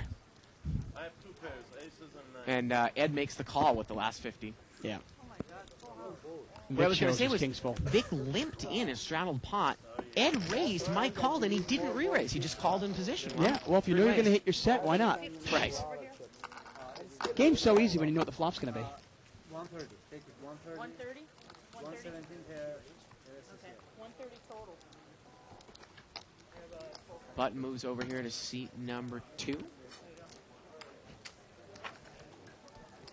Again, you can email us at liveatthebike.com. I saw a post from Sykes on 2+2. He said he got quads twice last night. 67 if you want to know. Wow. I mean, do you realize how rare it is to get quads? Yeah. I mean, I've probably played, tens of thousands of hands of No Limit Hold'em. I've gotten 2 straight flushes in my life. And we're talking straight poker, obviously, not like, your home games with the wild cards. Wild cards, right. Right. I mean, I've made 5 aces there. Hey, that last one was a collection pot, right? But in Hold'em, I've made 2 straight flushes, and I've made quad 3s once and quad 8s once. Limped around here, 5-way action. So that's a $250 pot. Jack 9-5, rainbow. Pocket 7s looks to be good over here for Jonas. Let's see. Well, it's going to get checked to Trish, and she's going to bet here with ace-5. I'm surprised that Jonas didn't bet one off the button, maybe buy himself the button here. Mike has got 8-5, and he's going to call. And now Jonas probably can't overcall with 7s now. Yeah, I don't think so. I think Mike is protecting his mom here with that bet. Here we go to the turn. Turns a queen. Now Mike has a flush draw. Dirty. And it goes check, check. And the river's a deuce, but Trish is good here with ace-5. And Mike is going to come out and try to bluff his mom. He's going to bet 400, and Trish folds. There it is. These two aren't slow playing each other or soft playing each other, are they? And you got to love that. You see friends all the time, and they're soft playing each other, and you wonder why. And here you see mom and son, and they're not even playing.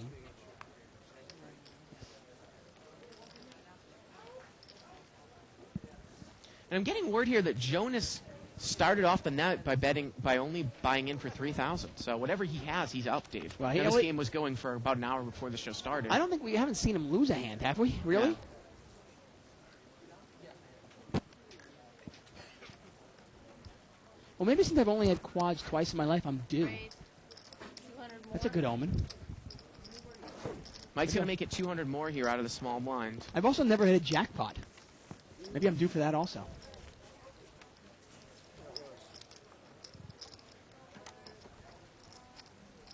I want to say hi to Angie out there, Dave, one of our servers here at Live the Bike. She has the screen name 88 Amok. So if you see her on the LA poker scene, that's her screen name. Now, Barry has obviously continued to bring money onto the table.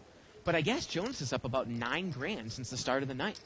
I mean, you keep seeing Barry's chip stack go up, but we haven't really seen him win any hands. No, he won that huge hand versus, remember, he flopped queens. He had queens full. Oh, that's right. Versus That one, Ed. yeah. And that was about, what, maybe... $9,000 pot, yeah. Right. I don't know where I was for that hand. 6 players. 6-way action here, limped around.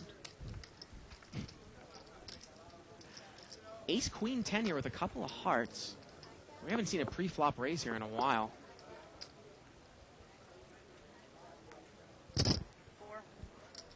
$400 bet here by Corporation Mike. Pure bluff, 4-5 offsuit. But it doesn't look like anyone can call here. They have nothing. There's only one left. Get an email here from Jonathan DeGraw talking about California casinos. Says, hey guys, I'm headed out to California during April and wondering if there's any 18-plus casinos with a card room. You know, I'm not sure. I'm not sure if the Indian casinos allow 18-plus. Well, it would probably be somewhere where they don't serve alcohol. Actually, I know Turning Stone in upstate New York is an 18-plus, unless they changed it since I've been out there. Right, I don't know. It started in 18-plus because there was no alcohol that was allowed to be served. Button moves over here, seat 5. I'm not 100% sure. But thank you for the email, John. We do appreciate it. Pocket 10s over here for Mo, seat 2. He's going to make it 300 to go. Trish had limped in there with a Queen 9 offsuit.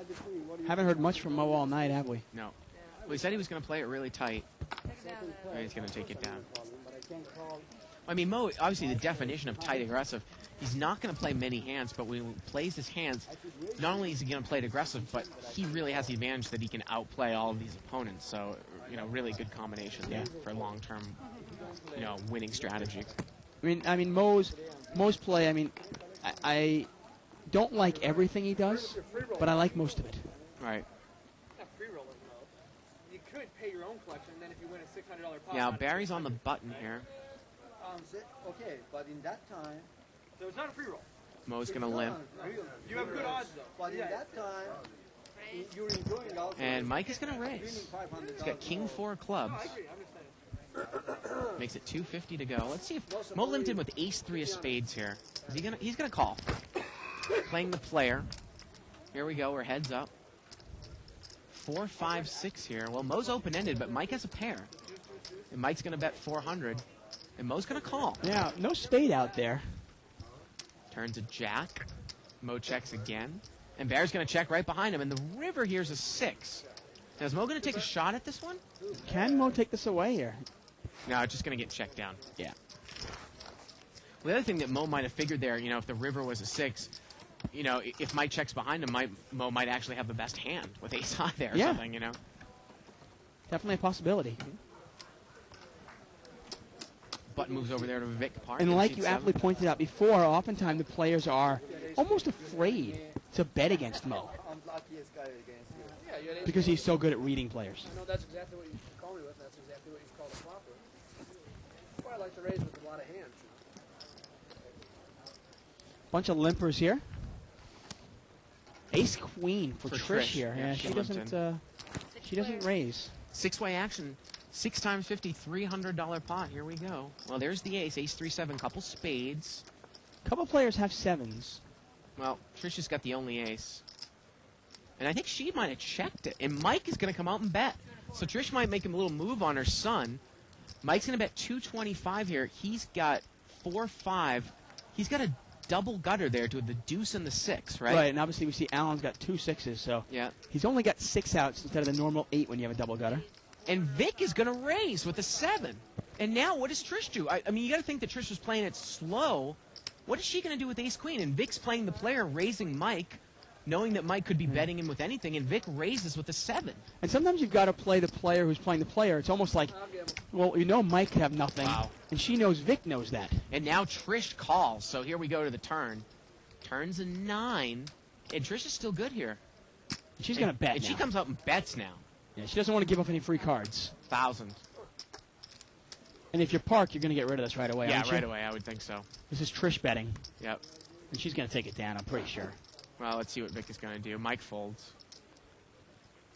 Yeah, you got to play the player there. Trish is calling a big bet and then betting right into you. Right.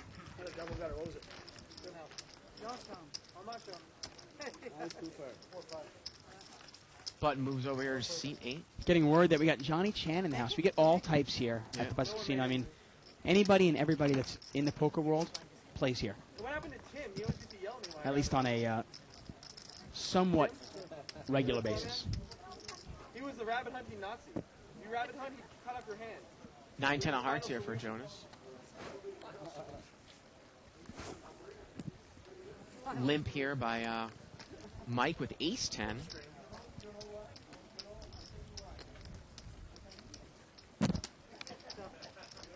Call, so limped around 4 ways. 4 players. Ace Queen 7 here. And Mike's got the best hand with ace 10. And we had a $200 bet here and a call by Vic with queen 9. Mike's in the driver's seat right now, turns a deuce. Mike's going to bet again here. He bets 400 this time. And Vic calls again, and the pot's ballooned to about $1,400 here. Vic needs help. He needs a 9 or a queen. The river's a 5. And he's going to bet again. So one thing I do like about Corporation Mike's game as well is he will value bet. Bets about 500, and he's going to take it down. There you go. $500 earned there by Mike. Well played. I'd say the big winners tonight so far got to be what? Jonas, Barry, and Corporation Mike, huh? Yeah. Good to see. I know that Barry hasn't been running well lately. Good to see him book a win. Wow, look at all those chips for Barry. Again, you know, Dave, I was playing 5-10 no limit, the 500 game all afternoon with Barry, and he was down already about 5,000 in that game. You know, you got to be running really bad to be down 5,000 in that game early on, you know. Well, he's won that back plus some here. I've been trying to give it back. Straddled pot. Of course, Mike is the straddler in seat 4. Pot's limped around. Wow, and Mike has pocket 8. Yeah, and he didn't raise out of the straddle spot. Wow. No, I'm really surprised. And he kept Mo in there, and Mo's hit top pair. He's actually hit top 2 pair. He's going to bet 300 with Jack 7. And Mike has called. And boy, if you're Mo here, would you check the turn here one time and maybe make Mo turns a 6? Well, now Mike's open-ended. He's going to keep firing. Mo bets again, and Mike calls, and here we go to the river. And the river is in 8, and Mike makes a set. Yeah. Mo checks. I don't know if he can Mike's bet it, going to though. bet, and Mo's going to call a $1,000 bet here on the river by Mike. Mo checked it. Mike bet 1,000, and Mo called. Wow. And look at that. How many players would actually bet their set on the river there? You know, and you always point to, why bet that? Why are you betting that? You can't. Man, that's another $1,000 earned by Mike. It's a really risky bet. I mean, if Mo comes over the top all in, what does Mike do then? Man. I mean, I got to be honest. I don't know if I have the balls to bet that on the river there. I'm just trying to fuel the fire. Well, the way that the texture of the board was, I just can't see how you can put Mo on a straight there. I mean, with what came out on the flop, if you run the hand back, you know, over in your head. No, when you think about it, it makes sense. And Mike was actually not in the straddle spot. That he had limped in with pocket 8s because now he's in the straddle spot. Thank you. That makes more sense. I was wondering how he did not raise in the straddle spot with 8s. Vic Park has got pocket aces. He's going to make it 400 to go. And Vic, next to him, calls with ace deuce offsuit. Wow. I mean, ace rag, $400? I mean, cold. He's not even in the big blinds. And he is badly, badly dominated, obviously. The only thing that would save him here is the fact that an ace might not flop usually. King, queen, deuce here. Well, he hit a pair of deuces. Vic Park is going to put a little bet out here. Oh, he's going to check it.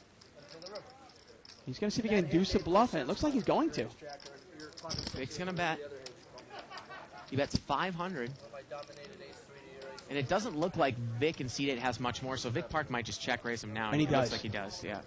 He's going to make it. He's going to put them all in. I mean, in essence, Vic has got another 1,400 left. I mean, oh, wow, that's just a frustration call, Dave. Yeah, I mean, if the pre-flop raiser He's checks... running 2s here, and that's going to do it. Wow. No, 1 deuce will do it. That's right. 1 deuce would have done it. You're right, yeah. Now, the interesting thing is, if a pre-flop raiser checks and then check raises, doesn't that suggest huge strength? That was unbelievable. Again, anytime you have a pretty good player, you know, check the flop after they've raised pre-flop, in or out of position, you know, alarms have to ring in your head sometimes. Now, sometimes you can use that to an advantage. You know, I know you would say you are going to bet 80 to 90% of the time if you raise pre-flop heads up and it's checked to you. But, you know, sometimes you might mix it up a little bit, right? And actually check when you don't have anything, right? Of course. You know, the funny thing is using, your reputation or my reputation, someone who bets 80 to 90% of the time, you might get 2 checks automatically. Because you haven't bet the flop, you might get a check automatically on the turn because someone's so scared of what you might have. Right. 4-way action here, limped around. You can definitely use that. And here flops ace deuce. Ed. And Ed's got 2 And he pair. checked it. Turns a 9. He's checked it again. And now Vic Park is going to bet here with the 10. He bets he 200. thinks his second pair is good. Ed checked 2 pair twice, and Ed just checked calls. Wow. River's a 3rd heart. It's a 4. Ed checks again, and Vic thinks he's making a value bet. I think he does. And Ed's going to just check call with 2 pair the whole time. Wow. Vic's got to be a little flabbergasted about that. Yeah, I don't mind the bet by Park. I really think he thought he was value betting. Yeah. And getting called by a 9. Or who knows, maybe even a deuce. So it looks like somebody said that Morongo, which I think is that. Oh, there's Hashem. Morongo. Is that in San Diego or is that in. Morongo's like in Palm Springs area. Yeah, it's east, that's right. It's like Palm that's Springs. 18 plus. Pachunga's in San Diego, right? Pachunga's in Temecula. What's the one in San Diego? I don't know, the one Kenny Rogers does? I thought that Kenny Rogers did Morongo, though. Or Pachanga. Who knows? We can keep track of it all. A lot of casinos in Southern California. But she's telling him anyway. Yeah, I know. Button moves over here to seat number 3. Ooh, aces for Wow. Trish. And she just limped in a straddled pot in late position, Dave. Look at her position. She's limped in a straddled pot with aces. She's counting on a raise from somebody, and she gets it. And Vic Park is going to raise with Queen 7, trying to pick up the dead money. Now, do you smooth call this, or do you raise him? She's going to call, but that has got to send signals to Vic Park that, oh my God, am I screwed now? Yeah, exactly. Look at Vic. Yeah. Here we go to the flop. Ace 7-5. Well, he's hit a little piece of it.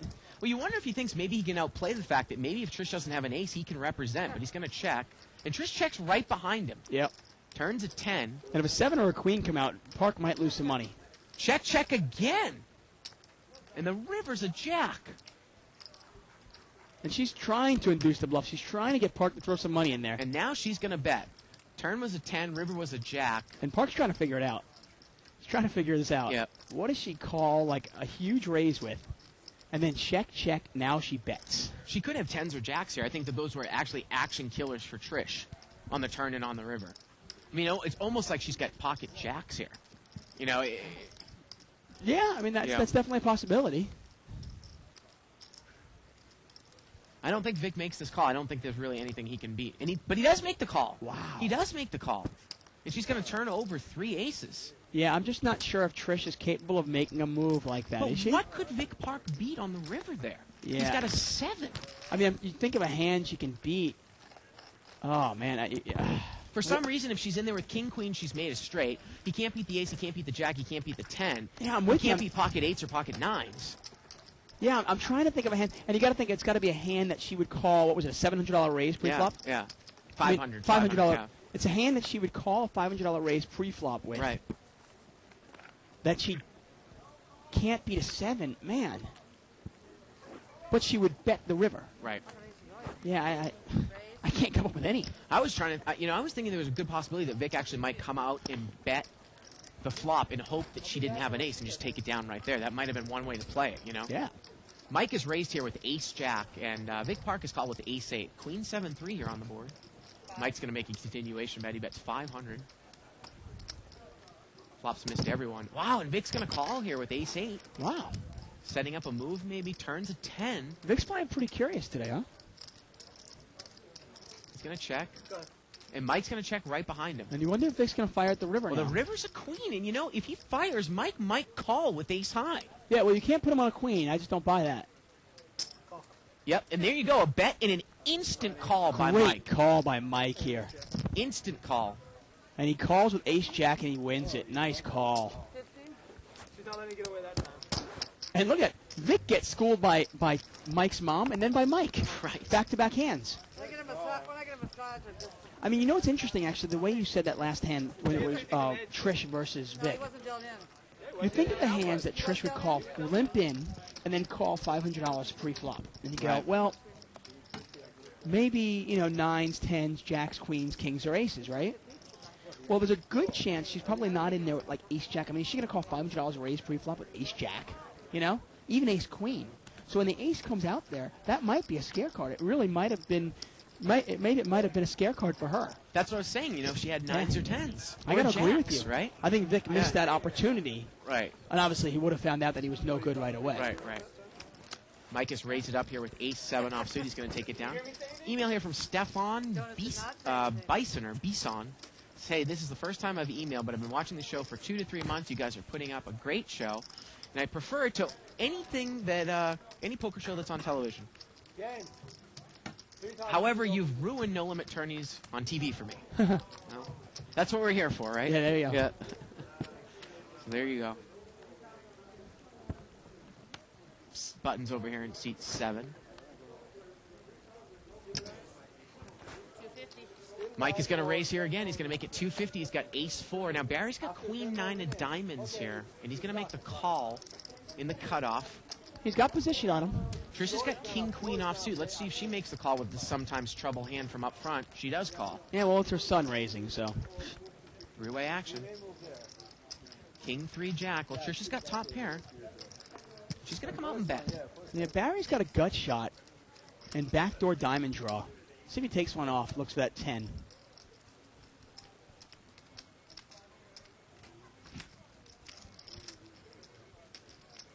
You know, the funniest thing, I wouldn't really get, I wouldn't really get involved here with Trish. Funniest thing about Mike, I'm usually a big proponent of betting your hands, but I would probably check it to him with the intention of check raising with top pair. And if he checks behind me, I know that I'm in trouble. Do you know what I mean? Yeah. It's almost backwards poker. Yeah. If he bets, I know I'm good. Very much so. If he checks, I really got to play cautiously from then on, right? Yeah, there was a point actually in my poker career where I think I was just starting to become a decent poker player. I was just kind of becoming aware. And unfortunately, my poker play became really backwards, where I was always, checking my good hands, betting my bad hands. And I read an article that was in Card Player magazine, and this must have been probably, 2.5 years ago. Oh, 2.5 years ago. Yeah, oh, okay. And this is when I read it. And maybe even 3 years ago. And it really helped me. It really changed my game. There was just an article about playing backwards in Card Player recently. Was there? Okay. Yeah. Once in a while you want to mix it up, but you don't want to make it a pattern. Yeah. Got time for a couple more hands here, Dave. Always a pleasure. Always. Button moves over here to seat number Well, 1. it looks like Morongo Casino. Yeah. In Palm Springs area, actually. It lets 18 plus. Funny thing is, Dave, you and I, we work here for 40 hours a week, and you've been here a little longer than I have, but we've been here for years, pretty much. Yeah. Combined. We don't really go to other casinos that much when you're at one specific casino for 40 hours a week. The only casino I'll ever play at is, I'll play at the Rio during the World Series. Right. And pretty much the Bellagio when I'm in Vegas. Limped around here. 6-way action. Jack 6-10. And it looks like Jack 10 here for Barry's got top 2 pair in seat 6. It was limped around. Yeah, he's in good shape.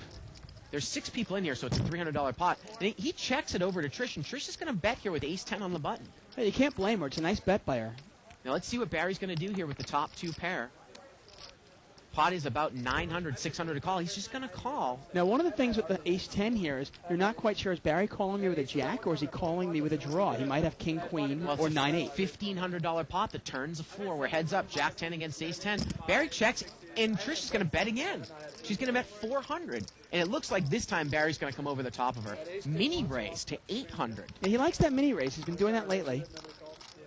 And I think he's going to get... Wow, and Trish is going to make the call. We've got a $3,000 pot here, folks. The river is a 6. And that doesn't change anything. And Barry's going to bet. He bets 1,000. Well, the 6 of diamonds does not hit any draw. Boy, what a river a 10 would have been there. Oh, wow. Now she's got to decide, is my hand good? I mean, she called the turn. Barry makes moves, but he's not oblivious to the players. He's making this move on Trish. I got to think I'm Trish. I'm a type player. He's got to have something that ace-10. I mean, I can't even beat the jack on board, Oftentimes, I'll look at it that way. You got to go, okay, this player knows that I play this way. Would this player make a move on me? Dave, this is going to be the last hand of the night. I got to say, I think Barry, especially with that last pot, he's up upwards of $10,000. He's the big winner tonight. Yeah, him, Jonas, and Mike are all up big tonight. Yeah. Mike with that big suck out against his mom. And the people that have taken the worst of it are Vic in seat 8 and Mike's mom in seat number. I think Vic Park is 1. taking the worst. Yeah, he's really taking a beating also.